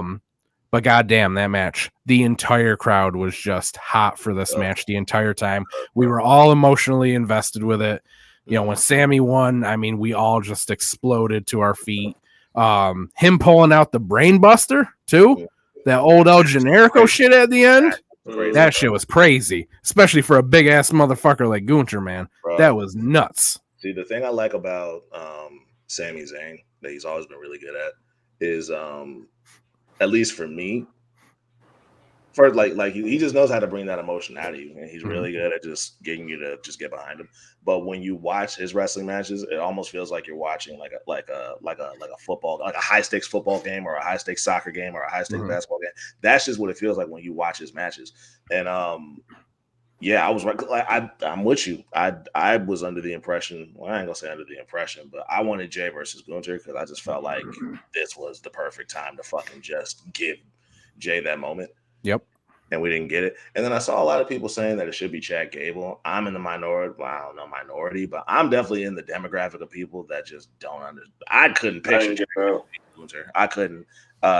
Chad Gable, although loving his work right now, just I couldn't picture him being Gunther, and it was kind of nuts that people just thought that was just like Sami Zayn was just an asinine alternative. I do get the disappointment, but like I totally took this because I knew what Sami could do, and I knew he was going to win, and I knew he would cook.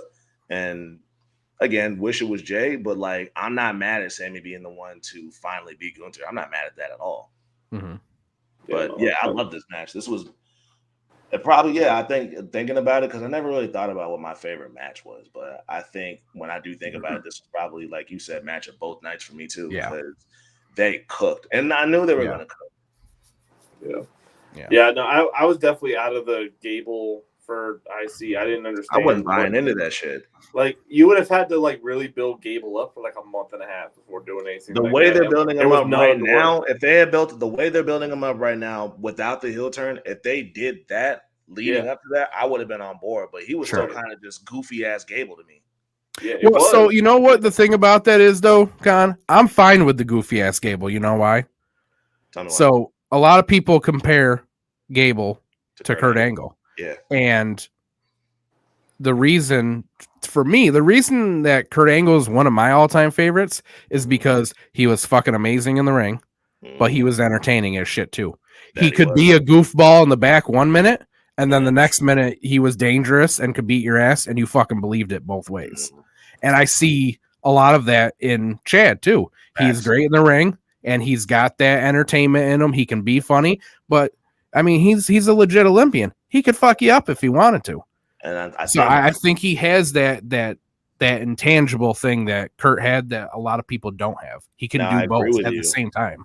I agree with you. I think what we saw him do on Monday, I don't think I haven't seen him tap into that yet.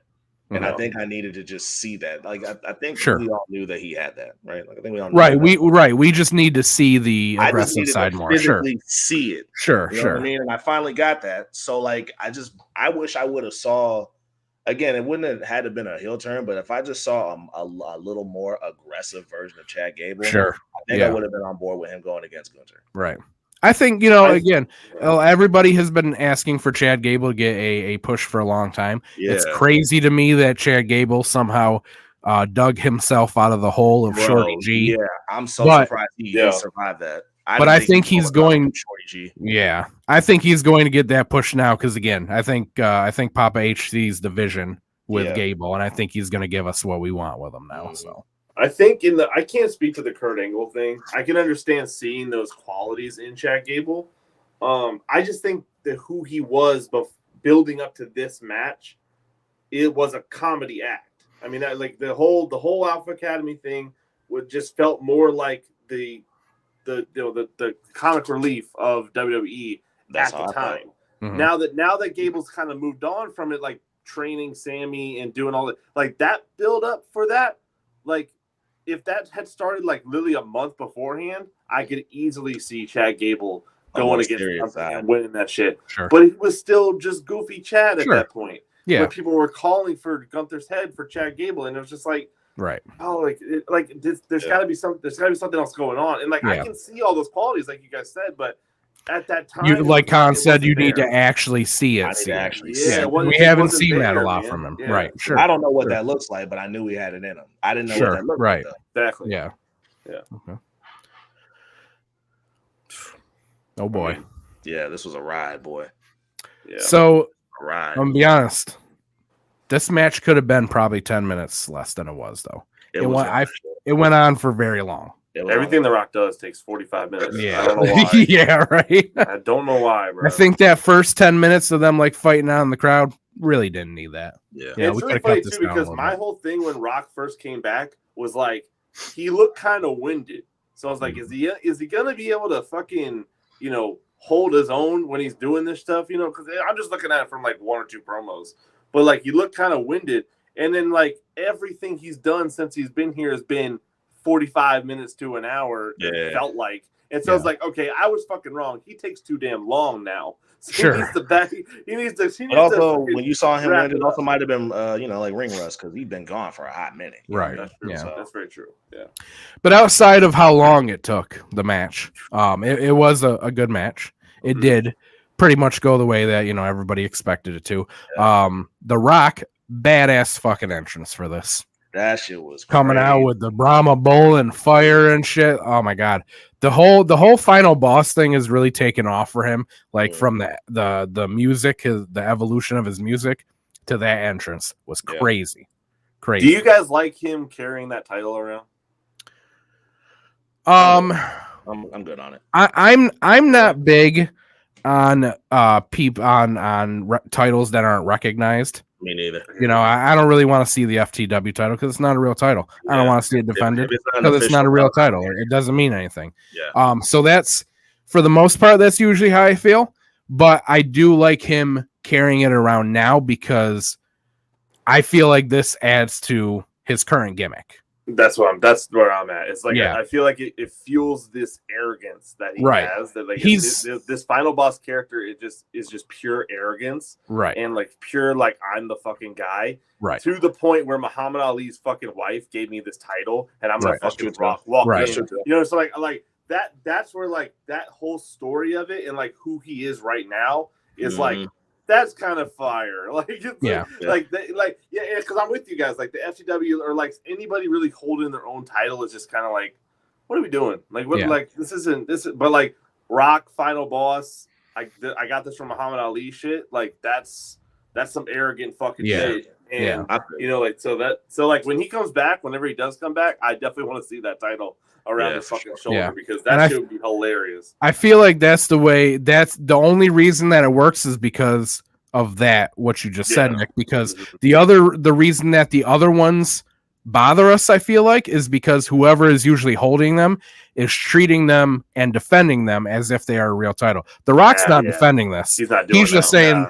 Fucking Muhammad Ali's wife gave this to me because I'm so fucking good. So I'm carrying this around, and you're gonna see it because I'm the man. That's why it works. That's all it is. Yeah. It's not something he's defending or anything. So it's just like it's just a piece of clothing. Right. At that point, it's literally just a belt. It's just a flex for him. Yeah. It's just that's all it is. Yeah. A big flex. Yeah. A massive flex. Massive flex. So like that's why I like it when he's doing it. Yeah. So yeah, it ended the way that we thought it would. This is the other match that fans just didn't care about. Really? And one of the other reasons I think they didn't care is it was pretty clear. I feel like nobody cared about it, even the people who were in the back, because this match was so quick and way shorter than any Philadelphia street fight between six people should have been. I remember, when we were watching it, I was doing something. Because I kind of expected it to be like, like a decent lengthy match. You know what I mean? Like nothing crazy. But I remember I was doing something. I shit you not. I might have looked down, and when I looked back up, the match was already over. Yeah. I mean, I would say this match was like what 8 to 10 minutes, maybe. For a WrestleMania match, that is extremely short. Yeah, I'm about to look it up now. Very quick. But the other thing was too, when it comes to like a street fight. Or, a stipulation match like that, as fans, what we want to see is we want to see one of two things. We either want to see extreme violence that we don't usually see in a normal match, or we want to see a lot of cool spots. And this was a street fight that had neither of those things. Crazy. It was 8 minutes. 8 minutes, 35 seconds. That's short for a TV match, much less a WrestleMania match. And it didn't have what people wanted. It didn't have a great story behind it. I mean, we still don't really know why Final Testament has this issue with, the Prophets and Lashley. So it wasn't personal. It didn't feel personal. And then you got a gimmick match that didn't give us what we want in a gimmick match. Yeah. So yeah, the crowd was not into this one. It was second only to the Jake Cargill match. You said what? It was second in length, like the shortest length, only to the Jake Cargill match. Yeah, I could have did without this one, to be honest with you. On paper, it looked cool, but once you saw it, I was just like, Yeah. And again, not these guys' fault either. This is just the way that the story has been presented, and it just wasn't a priority on TV. It seemed like, it is what it is. I definitely want better for the Street Profits. Yeah. This shit was crazy. I'm gonna be honest. Because we've been talked about how we all feel about, well, at least how I feel about Seth Rollins. There's just a disconnect with me and him. So like, I was just kind of like, when this match was announced, I was like, just give Drew the belt, keep it moving, right? I ended up really enjoying the fuck out of this match. Yeah. Everything from start to finish. Great fucking match, bro. I'm gonna say this, and people can feel however they want to feel about it. Seth Rollins was the MVP of WrestleMania 40 both nights. I agree. Overall, he was the MVP of WrestleMania 40. He made so many storylines connect and go and work the way that they needed to work. He was the glue for all of this shit. Yeah. I gotta give him his props. Yeah. I gotta give him his props. I enjoyed everything about this match. Yep. Especially the ending. God, dude. Let me tell you. We were going crazy. The fucking place exploded when Damien's music hit. It was crazy how loud it was. When his music hit, and then obviously the very short match, and then him winning, it was probably, there were only 2 times. Cody and Roman on night 2 was one of them, and then this was the other one where it was so loud that I could hear nothing. All I could hear was crowd. I couldn't hear music playing. Jesus. I couldn't hear anything but just crowd yelling. That's insane. Cody winning and Damian Priest cashing in. Yeah, bro. And what was like, I'm pretty sure like we kind of had an idea that was what was going to go down. Oh yeah, we definitely talked about it. It didn't even matter, bro. We were all still like, holy fucking shit. Yeah, but I love the storytelling too with Drew and Punk. Like Drew finally got his moment, and then he just couldn't let this shit go with Punk, and he fucking screwed himself over and lost it. All he had to do was leave. Yeah, all he had to do was leave, bro. You won. Yep, you won. All you had to do was dip. Punk didn't do shit to him the entire match, but he just had to get in his face. Left him alone, and then he just had to fuck with him, bro. Yep. Hate to see it. Yeah, that was nice. This match was fine. Yeah, it was cool. Yeah, I mean, LA Knight won as he should have, but this was a match that didn't have a lot of meaning behind it. LA Knight should have been in a different position on WrestleMania, not wrestling a cold AJ Styles for really no reason. With new music. Yeah. New music that is not as good as his old music. I actually prefer the newer one because I didn't like it. What? What? Didn't like it. Never liked it. Wow. That's the first time I've ever heard somebody say that. I genuinely believe that AJ Styles' old theme song is one of the best theme songs WWE has ever produced, and especially in the past 10 years. Oof, that hit the ears weird. Yeah, bro, I hate that song. Wow. Okay. I hate that song. Yeah, I don't know if I'd go that far. But yeah, I'm not a big fan of the new one, to be honest. I wasn't really too keen on the old one either. So wow, never heard people say that before. Usually there's a lot of love for AJ's. It was like Madden video game music, bro. Like it's not like I'm like it's just that. Like that's all it is. Very cheesy to me. Yeah, cheesy. Very EA Sports, bro. All right, okay. Yeah.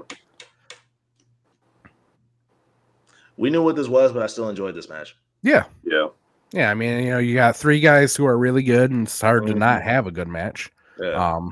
I mean, we all pretty much expected Logan to win. He did. Whatever. But again, should have been Logan and LA Knight, and LA Knight should have beat him. Yeah. Would love if we are where we are. And KO to become a tag team. I would have absolutely loved that. I hope.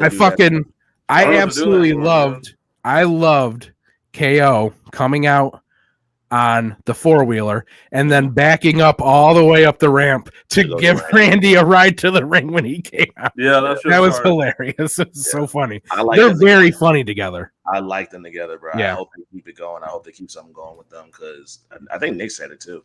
I would love to see KO and Randy Orton as a tag team because they just work very well together. Yeah, they're very, very entertaining together. Yeah, I agree. Great fucking match, bro. Great match. Not even on no bullshit. Like, I knew it was gonna be a good match. Yep. I think I was just so ready to just get to Cody and Roman that every other match was just like, keep it a bean. I was just like, look, I don't want to say I don't care about every other match, but I'm just ready to see Cody versus Roman.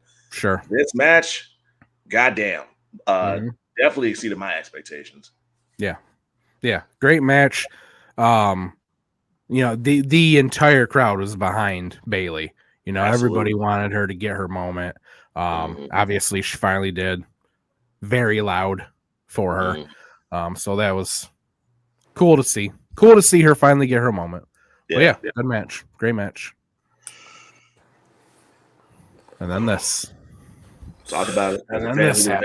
As a fan who was there, talk about it. Oh my God. So I think you guys have probably seen it too. Roman has a lot of supporters, like extreme supporters. You know what I mean? So they were definitely there and they were loud, but they were not louder than the amount of people who wanted Cody to win. Cry babies. Yeah. Everybody was behind everything that was happening in this. They had the crowd in the palm of their hand the entire time. And like I said, when Cody won, I could not hear anything. It was just like, it was so loud that there was just, I couldn't hear anything. Talk about the surprise appearances. Oh yeah. So, I told my story about the Undertaker earlier, and then, the Undertaker comes out. So he obviously worked us at the show. That's still very funny. Yeah. But the funny part about that is too, so, the lights go out, Taker, does his thing. And then from where we were standing, from where we were sitting, right across from us was the ring in the middle. And then the stage was behind that. But right where we were sitting, there was an exit right there. So as soon as Undertaker was done, just a bunch of security came around him, and he just, like old man, ran all the way through the crowd. All the way to the exit. It was so funny.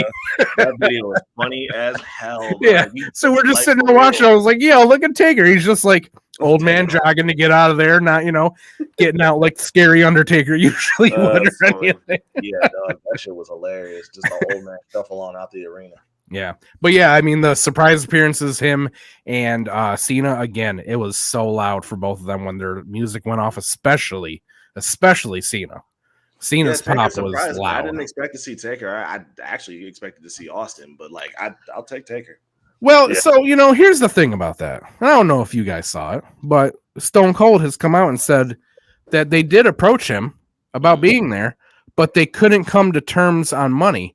And it's like, bro, how much money do you need? You'd been out there for 2 minutes. You couldn't make that happen for us. You couldn't go out there and give The Rock, your greatest rival of all time, a stunner to get that pop from the crowd for, $50K. You know what I'm saying? It made sense. Like, come on, bro. Like I've always loved Stone Cold, but that kind of turned me off a little bit. Like, come on, man. You couldn't come to terms on money, bro. Come on. But Undertaker was a good alternative because he makes sense too. I mean, he has wrestled every generation of the Samoan dynasty. He's had, long feuds with a lot of them, including Yokozuna, including The Rock. And then Roman's the only other person other than Brock Lesnar to beat him at WrestleMania. And then Roman came out the next night and basically completely disrespected him by saying, this is my yard now. So it made complete sense for The Undertaker to come out and be like, yep, I'm going to screw you over now. Now. Yeah. When Seth Rollins came out to the Shield music. Oof. Let me ask you him. Let me ask you. Mm-hmm. At any point, did you think that Mox was going to be out there with him? No, okay. not even. I'm not going to bullshit, bro. I'm not going to bullshit. Like, I was actually surprised how many people felt this way too, because I thought for a minute we were in the minority. Logically, he's not fucking showing up. Yeah. We know that. Right? But for a split second when that music hit, because I wasn't expecting that. Sure. Because he did this before, right? Yeah. So I'm like, I'm just thinking he's not gonna do that again, right? So when I heard it this time, my brain said he would only do this again if there was a bigger reaction coming with that, right? So for a split second, I'm like, oh shit, Mox might pop up. Right. But like, you were there, right? So you saw the whole him getting in there and then getting his shit rocked, right? At home on the TV screen, we barely saw him, bro. We barely saw anything. We just saw him rocked, and then he's on the floor. No, I mean, I'm going to be honest with you. We saw the same thing. That, I looked over at my buddy and he was like, holy shit. Like, he came in, he got immediately taken out and he's gone. But afterwards, like it was the right thing to do. Like, it made complete sense. Yeah. Seth was fucked up. He had two nights of matches. He had lost both of them. And, weeks before that, he told Cody, I'm going to be your Shield. And that's what he did. He didn't come out to fight. He didn't come out to do damage to Roman. He came out to keep Roman from doing damage to Cody, to be his Shield. And that's exactly what he did. Because he knew... tearing his hand and he's trying to decide whether to hit Cody. And it was like he knew that if he hit Seth, Cody was going to recover. That was and it took a minute to register, but it was like, holy shit. Like, all he had to do was just hit Cody. But obviously considering his history with Seth, he, in his mind, in that moment, felt like, I got to get him. And it cost him. That was fucking crazy. It was great storytelling. It was great storytelling. Seth saying he was going to be Cody's Shield. He came out to the Shield music knowing that it would distract Roman. He did exactly that. He didn't do any damage. He was just Cody's Shield. And to have Roman have that moment where he could have hit Cody. He could have hit Cody and won. But he is still harboring such bad feelings towards Seth for that turn 10 years ago. That it cost him everything. Now let me ask you. He hit him instead and cost himself the title. Let me ask you. So, I mean, you being there. First of all, did y'all expect that to happen? Did y'all expect him to come out to the Shield music at all? No. I wasn't thinking that was going to happen. What was the crowd reaction when they heard the music? Because again, it was exactly what you said. Yeah, I mean, I was so caught off guard. Yeah, and it was. Everybody was caught off guard, but in a good way, because we all went, "Oh shit, okay, we see what he's doing. We weren't expecting that, but that's a good surprise. That's a good way to distract him." Yeah, so it was definitely a loud reaction for it because everybody wasn't expecting it, but then immediately got it and went, "Oh, that's good." That shit was. I swear, for whatever reason, all logic went out of our basement when we heard that fucking Shield music because we all looked at each other and was like, there's no fucking way. Yeah. Like, there's no fucking way. And then we see like a split second of Seth's fucking blonde hair get smacked. Yeah. And we're like, oh, it was Seth. That's all we saw, bro. He got his shit rocked, boy. We literally sat there for like maybe 4 seconds, like, it's fucking Jon Moxley. What the fuck? Yeah. And then it was like, okay, no. And they were like, well, we're dumb. We shouldn't even thought of it. Like, that really wasn't gonna happen. I mean, come on. But like, there was a lot of people online that was like, we thought it was John. Like, oh shit. And I was like, okay. Yeah, I mean, it made me feel better.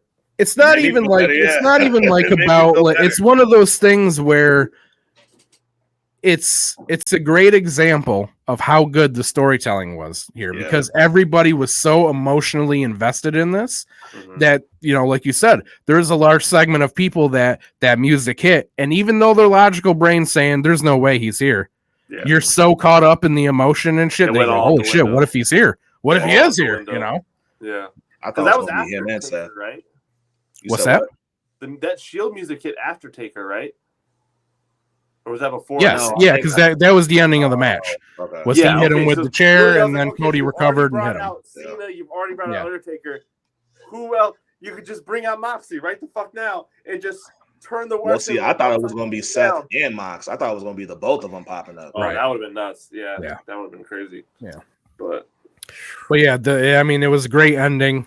So very, very happy that Cody won. I'm a Cody stan. I don't care. Feel however you want to feel about it. I don't care if call, you think he's. Call me a crybaby. I'll be that, bro. Yeah. I don't care if you think he's boring. I don't care if you're turning on him already. I don't care if you don't like that he cries. I don't care about none of that shit. I'm a Cody stan. I'm gonna always support him. And I'm I see glad people that he saying got that. it. I see people saying that fans are gonna turn on him. Y'all some cornballs if y'all do that shit. I don't give a fuck, bro. Yeah. I'm riding until the wheels fall off. Listen, bro. If Cody has one fan, it's me, and if Cody has no fans, I'm dead. That's how I'm putting it right there. There you go. That's some ride or die shit right there. Yeah, I'm a ride or die when it comes to Cody Rhodes, bro. Mm-hmm. Yeah. Yep. So yeah, that was WrestleMania. That was my experience there. One of the best weeks of my life. It really was. There was a lot of frustrating stuff just from, so much of like standing around and waiting in lines and all the fanatic shit. But outside of that, I mean, it was 100% everything I wanted it to be.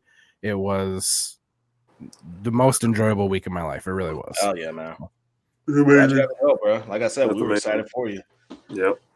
So let's take a look at this real quick, and then we got to make it quick, boys. We got to get to our predictions. We're just going to have to run through them because we're almost done here. But, let's talk about this because, all green. All green. Sweet that shit. I mean, there's a lot of green in my column is all that I'm saying. There's a lot of green there. Literally, the only thing you got wrong was you smoked it, bro. Hey, look, and you got to go. You smoked it. This was your year. This was your year. Thank you. I don't know how you enjoyed it being so predictable for you. Well,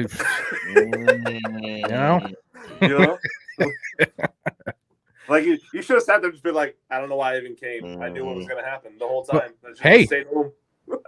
Even with that though, I'm only 2 ahead of both of you.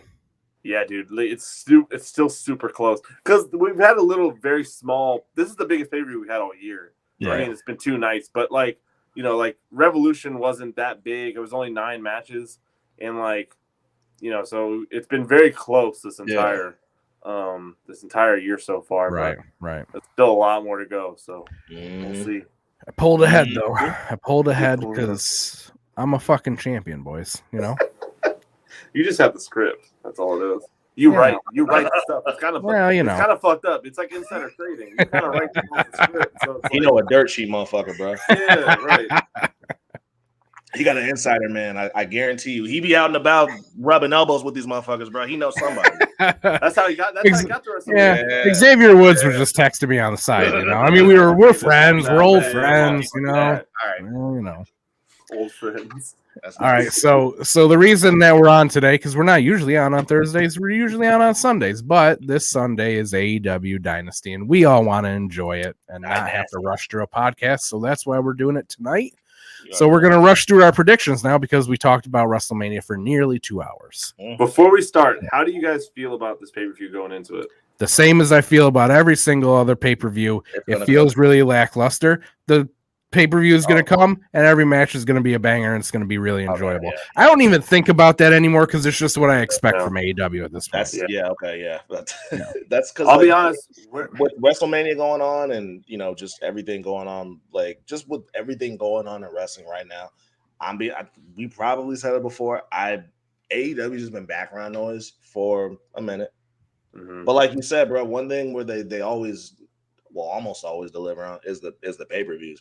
And anytime that I've had a cold spell with AEW, all it took was one pay-per-view for them to roll me right back in it. Yeah. I love that Christian still has the TNT title in the graphic. It does. It's probably really old. I probably just threw this in there a long time. Right. It's probably before he lost it.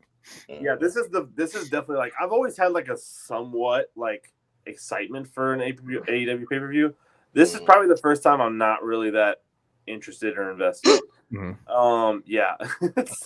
It's I haven't really been paying attention that closely to AEW, so I really don't understand a lot of what's happening with these matches. And I'm looking online that a lot of these are kind of been rushed.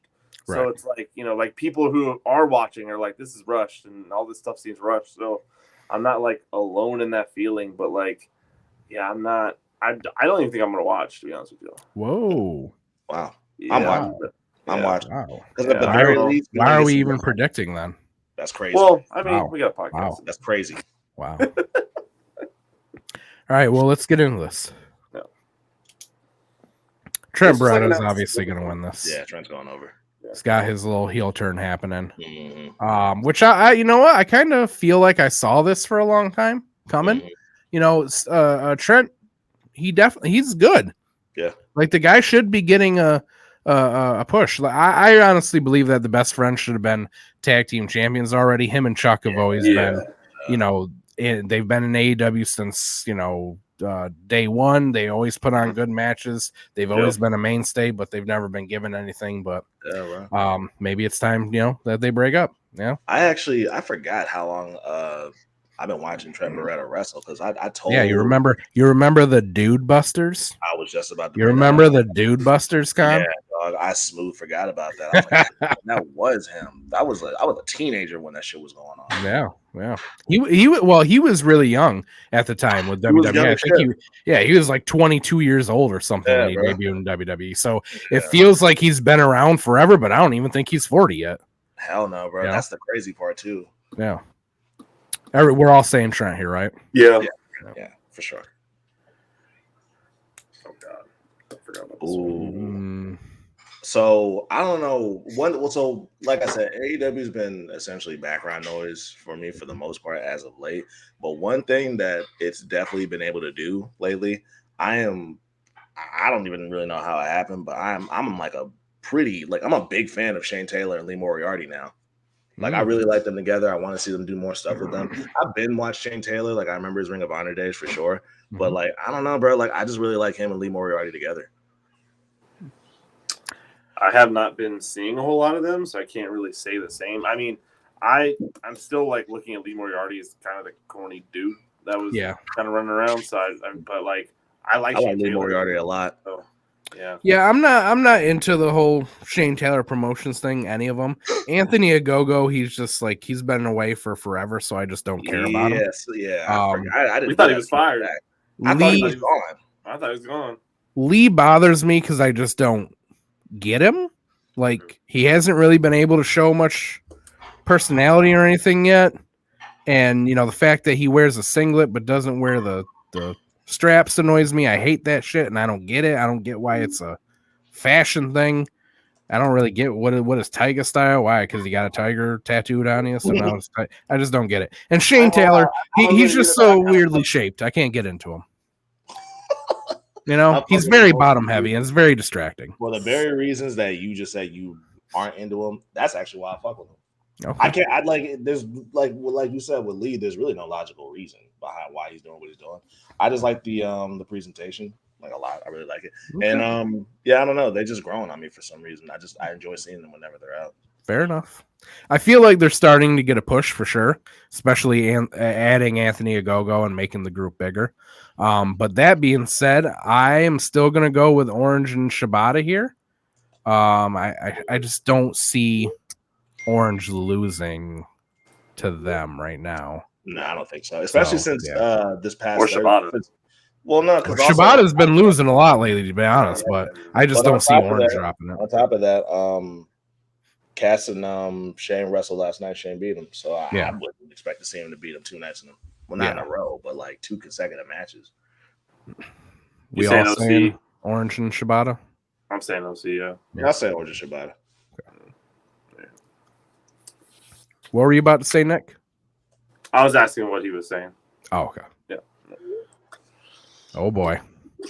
Whoa boy. This is gonna be a match right here. This is gonna be match of the year candidate for sure, bro. Mm-hmm. I don't know where to go with this. I'm gonna be honest. I don't know how to call this one. I could see both of them winning. I could see both of them losing. You know, it seems to me like they're kind of doing a thing where they're going to try to break Will away from the Don Callis family. He's not agreeing with the things that they're doing. So I could almost see him dropping this because the Don Callis family gets involved and costs him to lose. Yeah. And then there's the other side of me says, well, you know, Danielson's putting everybody over. Will's, you know, the new, you know, top superstar in AEW is probably not going to lose. So I'm not really sure. I'm going to be honest though. I'm going to say Will loses this one. And I'm going to say it because the Don Callis family gets involved because we need to get him away from that group, and it seems like it's building to that right now with this specific storyline. So I'm going to say Danielson wins. I'm probably going to say the opposite. I like the other theory you had of just like I think Danielson's putting over people, and I think Will is probably like our future world champion here comes soon. So I think you kind of really need to make him look good in front of America, even though he's been on AEW plenty of times and has looked very good, but like he's actually here now. So I think you got to kind of make him, look the way he's supposed to look, and so I think he's going to take the win here. God, I think that I think I'm with Ham. I think I got Danielson beating him this time for the reasons that Hambo said, but also I don't know how much time Danielson has left because he's been talking about retiring soon. But I believe that this ain't gonna be the first time they go against each other, or this isn't going to be the last time. Excuse me. I don't think this is gonna be the last time we see them go against each other. I could actually see this becoming a series the same way it was a series with him and Kenny Omega. I could totally see that just because of who they are in the in the wrestling world. Like this is a big fucking deal of a match. Like even just looking at this is gonna. I really do think this is gonna be match of the year candidate. Yeah. So. I mean, another reason why I don't necessarily got a dog in this fight is because I like them both. And again, I just think that they're going to run it back. So I think that if they run it back, it really, to me, it don't matter who wins. But if you asking me to pick, I think Danielson's going to take it. All right, Nick's yawning. Let's get through this. My bad. I've been tired all fucking day. Young Bucks are winning this, right? I mean, that's where this is going. They got to do that to continue the heel. Do we care about this match? Do we care about this match? I don't. Not really. I don't care about anything about the Bucks, bro. I love both of these teams, but for me right now, they're both kind of cold. I've seen this match. I've seen this match already. Like we've seen it a lot. Yeah. Like take the bullshit that we've seen from them recently out of it. When I originally saw like them set this match up, it was just like we're not done. We know it's gonna cook, but it's just like we've seen this. You know what I mean? So like it just don't have that feeling it had like the first maybe one or two times we've seen them go at it. It is a ladder match, so maybe it's a little different. But even then, like it's gonna be a good match regardless. But I can take it or leave it. Yeah. But yeah, I'm saying the Bucks. I'll say the Bucks. Yeah, I'll probably say Bucks too. I'll say the Bucks. And to me, like it doesn't really like you might as well just had Bucks beat Sting anyway. But I mean, here we are. Right. Yeah. Like why do we even do this if the Bucks are gonna win it? But well, again, I mean, Sting didn't want to win. That was Tony Khan call. That's what I'm saying. Like, so you did all that just to do what Sting wanted to do anyway. Right. Like, I don't understand. But it's fine. This might be awesome. Yeah. I would love it to be Willow. You guys know Willow is my girl. She's my favorite women's wrestler right now, outside of Rhea. But I just don't think they're gonna do it. I would love for it to happen, but I think Julia retains. I feel like they're building more towards Julia versus Mercedes right now. Yeah, am I off for that? I don't know. I feel like they're definitely teasing Willow and Mercedes again too. Yeah, but Mercedes has been kind of defending Willow. Well, but she's doing it side eyeing her too. I honestly think that Mercedes might cost Willow this match. I think so. I can see that too. Yep. Because I don't know, just every time I see them together, you could just obviously just like feel that there's tension more so on Mercedes side of things. So I could picture Mercedes being the reason why Willow doesn't win this match. I could see that. Yeah, I could definitely see that too. We're all saying Julia then. Yeah, I'm saying Julia. Yeah, I don't think it's Willow's night. Fortunately, I would like to see Willow with some type of gold though. This is gonna be crazy. This is gonna be a nuts. nutty ass match. Yeah. I'm gonna say House of Black wins this. I think that we're gonna see, with Mark having beat Eddie, and especially after Eddie lost the Continental title too. I think Eddie might turn heel here. I think he might cost them the match by turning on Jay or getting angry at some point and snapping because he's lost all his belts now. So yeah, I'm going to say House of Black because I think that's what's going to happen. And I also think that we're definitely going to see more of this story between House of Black and Copeland. And I think for that to happen, House of Black has to win this one. I agree. Yeah.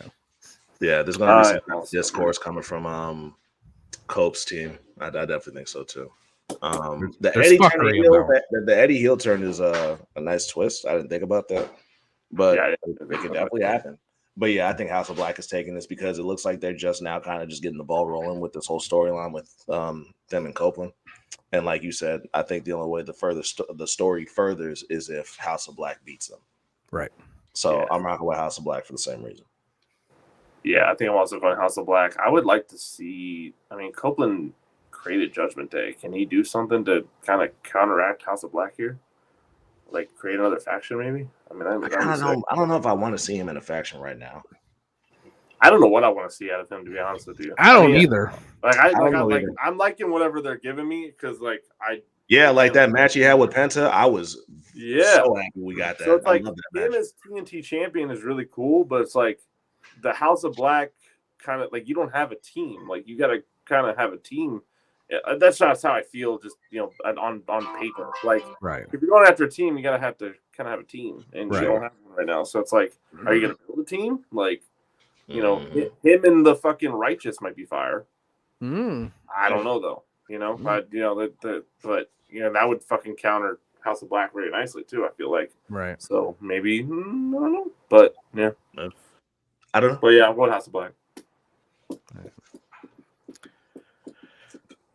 I got Thunder Rosa.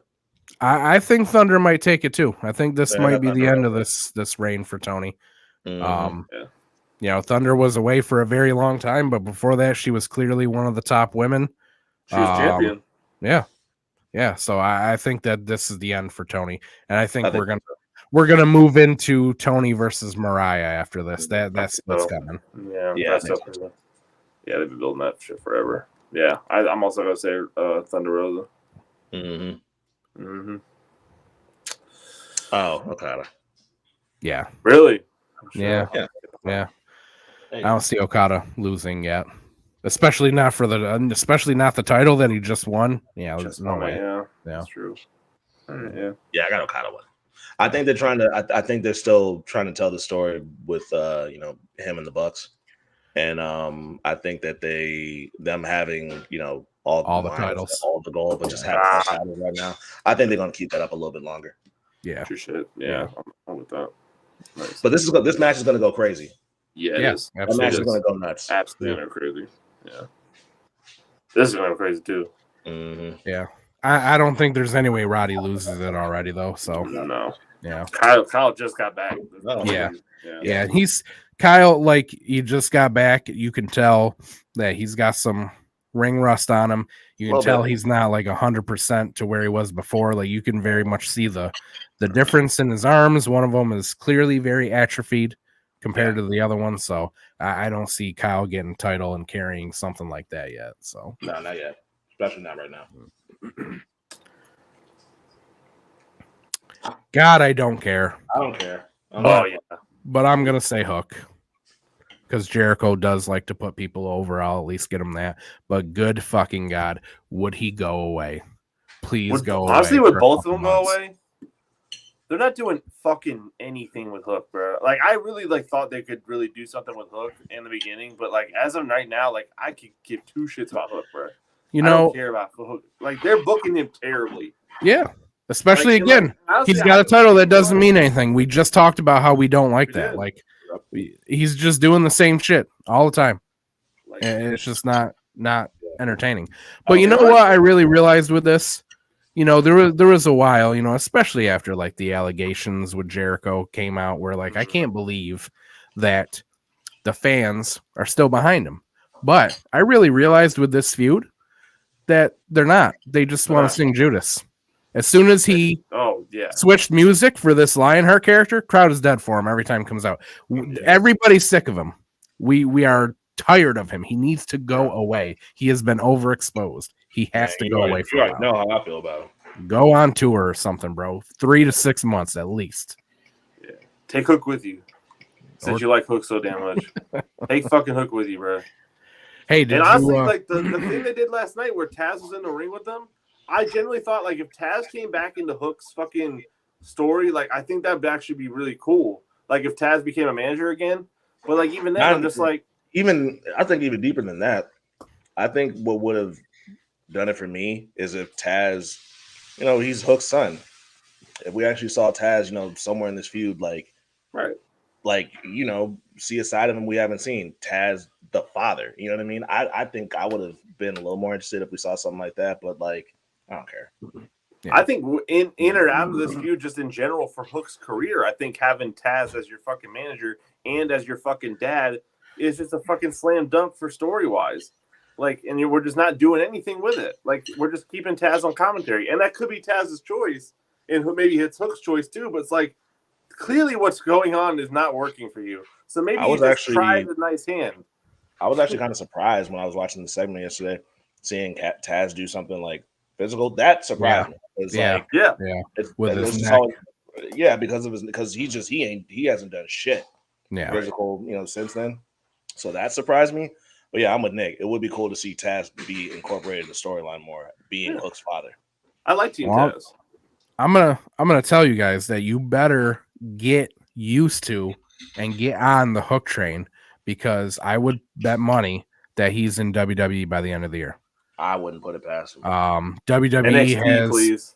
NXT. WWE has. There's been rumors that they have interest in him, and Hook did a interview recently where he said that his contract is up with AEW this year, and he is open to exploring free agency, which means he's going to WWE. He'll be in NXT by the end of the year. Bro, if I'm Hook and I feel like I've been booked shitty, yes, I would want to jump ship. I mean, that depends on how he feels about it. If this is what he wants to do, then sure. But this is not what they were doing in the early days for Hook was actually, I feel like, was working. And then they got his Action Bronson thing going, and then after that, nothing. Yeah. So it's and so it's Taz, I feel like Action Bronson, he had all that. Oh yeah, these early days were fucking dope, and then it's just nothing, bro. And if I'm him and I feel like I've been booked like shit, and Taz is my fucking dad, and he's probably telling me the same thing, I'm out of here, bro. Yeah. It's funny. I was thinking the other day that the trios titles, they were a cool thing before they got retired, and then I remembered that they hadn't been retired. They just aren't on TV ever or ever defended or used. So yeah. I'm gonna say the Acclaimed and Daddy Ass here because this feud needs to end. I'm over this, bro. It's been going on for too long. I'm good on it. I never wanted to see them together. Number fucking one. I was so good on that. I just don't care to see them do shit together at this point. Yeah. I love everybody in this match. I'm tired of this feud though. And they both need to move on to other shit. So this is of course it's on fucking 0 hour. I didn't even fucking see. My thing with the fucking Acclaimed is they're always on a fucking 0 hour buy-in. It's I've so cooled off the Acclaimed, especially after fucking Max Caster being a fucking asshole. He's a fucking loser for that shit. He's a fucking loser, bro. So I'm over Max Caster. I'm over the Acclaimed. I'm over investing any sort of fandom and time into them. What did Max do this time? I know he's done a lot of stupid shit, but what are we talking about exactly here? That the night that I think Mercedes debuted, the night that she debuted, he takes a photo with Sammy Guevara, and he posted, he goes, I met Sammy Guevara. He's actually a really nice guy. Yeah. Okay. Whatever. For the fuck what? It was just weird. This dude just a weirdo, digging himself a hole. He's just always doing some shit that's too far. I think he thinks he's being edgy. I genuinely think he. Yeah. Oh no, he absolutely does. 100%. It was every time he gets in trouble for this shit, it's because he thinks he's being edgy, and he's really just kind of being a douchebag. There was something else too, where Cedric Alexander was like, "Would you guys want to see Cedric Alexander in AEW or something like that?" And he was like, "Keep him." Oh yeah, something like that. I was like, bro, you're not fucking cool, bro. Yeah.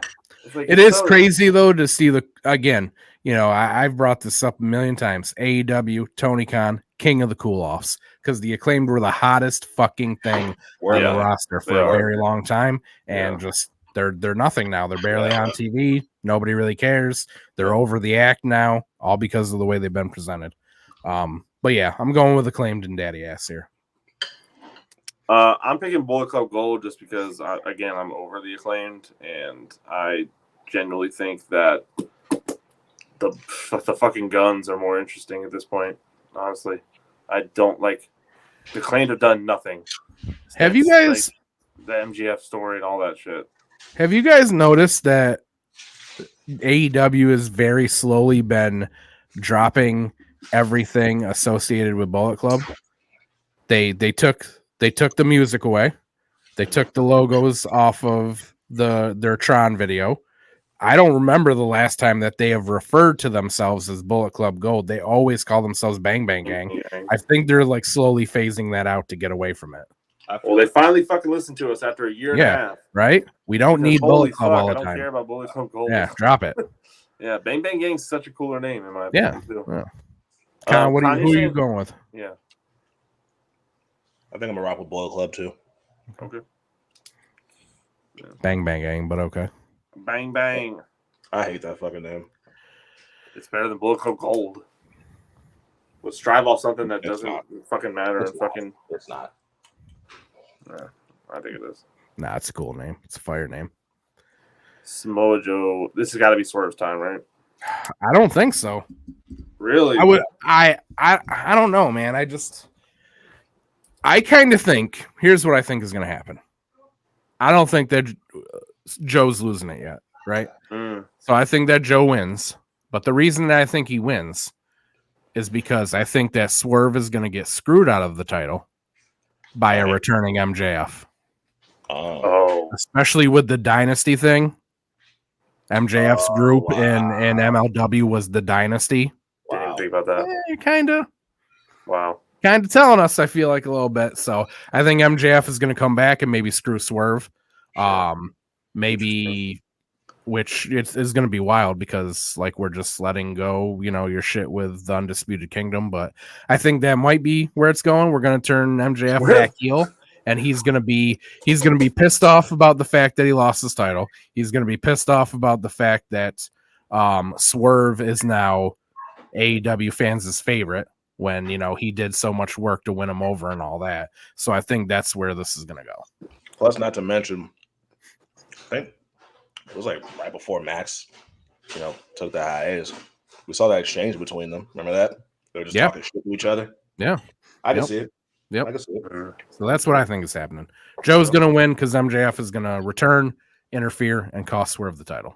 It just sucks that Swerve's going to lose twice on pay-per-view. I don't want to see that. I don't either. I think that Swerve is going to win this title, but I don't think it's going to happen until Wrestle Dream when they're in Seattle, where he's from and really built his career. They'll do it there, and that's when he wins. Smart.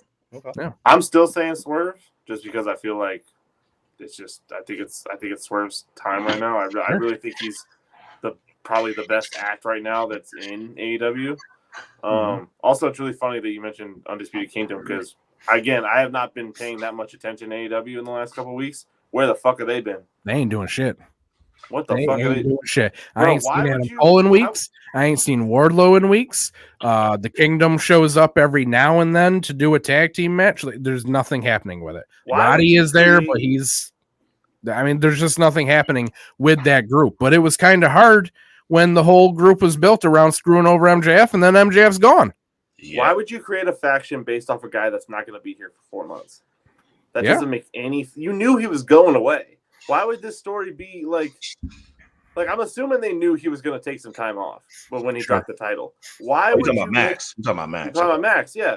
Why would you make an entire faction solely based around getting after Max and not have him around? So I think my thing was I felt like they could have probably kept something going with it had Cole not gotten injured. Right? Exactly. That's exactly what I was gonna say. I felt like that was their plan. They knew MJF was gonna leave, but hey, Adam Cole will be here to wrestle and he'll carry the storyline until Max comes back. Yeah, and then Adam got hurt and they were too deep in the storyline to change what they were going to do with it. Yeah. That's what I think. I agree with you, Con. They weren't anticipating Cole getting injured. Probably not. Right. Con, who you saying? I ain't gonna lie, because like Ham is really good at spinning me with shit like this. Like that's just it's just the logical shit. No, like all jokes aside, that's the logical shit. Yeah. And Tony Khan being Tony Khan, that's some shit he would do. Is be like, okay, we're gonna have him win this since we about to be in his hometown anyway. So I'll rock with Joe. I'll say Joe wins it because I do believe that Swerve is going to get it at some point. Yeah, I will agree with what Khan just said because I do come in here kind of thinking what I think my prediction is going to be, and then one of you guys will say something. I'll be like, I didn't think of it like that, and it's most of the time it's Handbone just because he's always thinking like those like kind of like the whole way through it, and I'm just like, damn, I didn't even think about MJF coming back and screwing up Swerve or anything like that. I was like, okay, well that makes sense. I'm still going Swerve even though, but still, that shit happens a lot. I'm rocking Joe. There's just too many factors that Ham named off where it's like that could happen. Yeah. I can also see MJF coming back and screwing up Joe because Joe took it off of him. That too. But so I can that's see the story being bigger on Swerve's end though. Right. And not only that, I feel like part of the thing with Max is going to be I'm going to screw over Swerve because he took my spot, but also I'm fucking taking that title back from Joe. I'm not having the guy who beat me get beat by somebody else and take that title. I'm going to go out and beat him. Because there's definitely unfinished business between him and Joe. Yeah.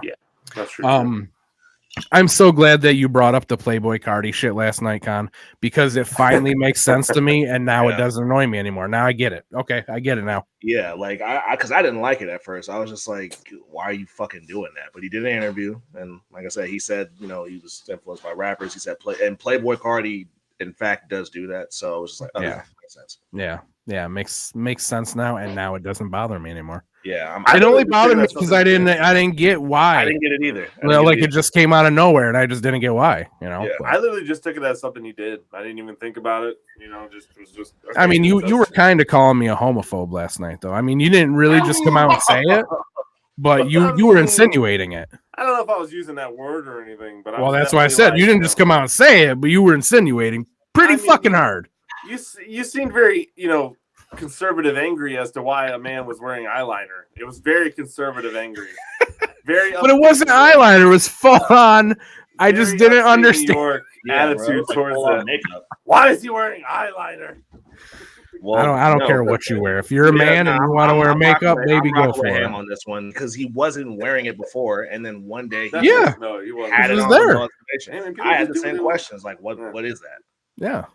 Just if he just came out and said, "Hey, I just decided that I wanted to start wearing makeup," and it had nothing to do with Playboy Cardi, I'd be like, "All right, well, at least I know why." Now I get it. It's true. I just want to know where it came from. That was my thing. It was like, where is this coming from? No, it's funny because when you thought I was calling you out, I was like, "That's what he was." I knew you were just fucking. No, I knew you were just fucking around, bro. I was like, no. I didn't think at all that you were accusing me of that. I knew you were just fucking around. Yeah. Just saying things. All right, so those are our predictions for Dynasty this Sunday. We're kind of a part-time podcast here, so we're not going to be on Sunday because we're going to be watching Dynasty. That's why we did tonight, and then we're not going to be on the week after that. After just taking 3 weeks off because it is Nick's birthday and he is going on a trip. So Con's coming with me. You get us when you get us, okay? And we want you to, at the times you do get us, we want you to really fucking drink it in because who knows when we're going to come on next, we got fucking lives, okay? We got fucking lives, so drink it in, man. Yeah. When you get it, drink it in. When you get a big fucking tall glass of Freebird Rules juice, I want you to down it, and I want you to enjoy it. We don't just give that out either. We don't. I don't just fucking give my juice out all willy nilly to anybody. You know what I'm saying? Yeah, no. You gotta have the juice to get this juice. You know what I'm saying? Yeah. See what he said. That's what I was thinking, but he just put it in the words for me. You think it? I say it, man.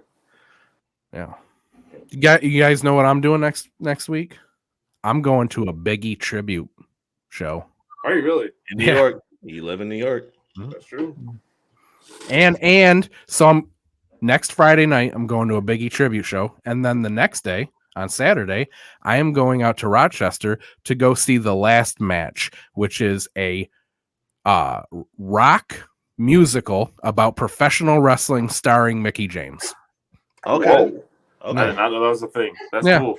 Yeah, they're just starting to do shows. They're doing like 9 straight in Rochester, but then they're going and touring with it. But yeah, Nice. Mickey James is starring in it. She's the main person in it.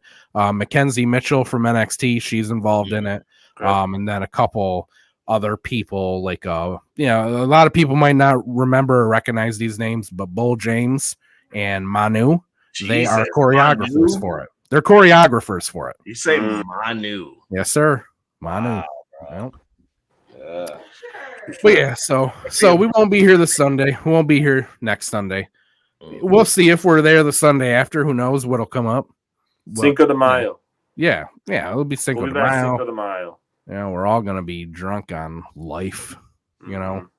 Yeah. Who knows? Who knows what'll happen? We're gonna get tacos. We'll let you know. Stay tuned to the social medias. They're all down there. I'm not gonna tell you what they are. They're all down there. Fucking read. Go follow us everywhere. We will see you next time we're on, whenever that is. So Cinco de Mayo. Kinky Marks. Free bird.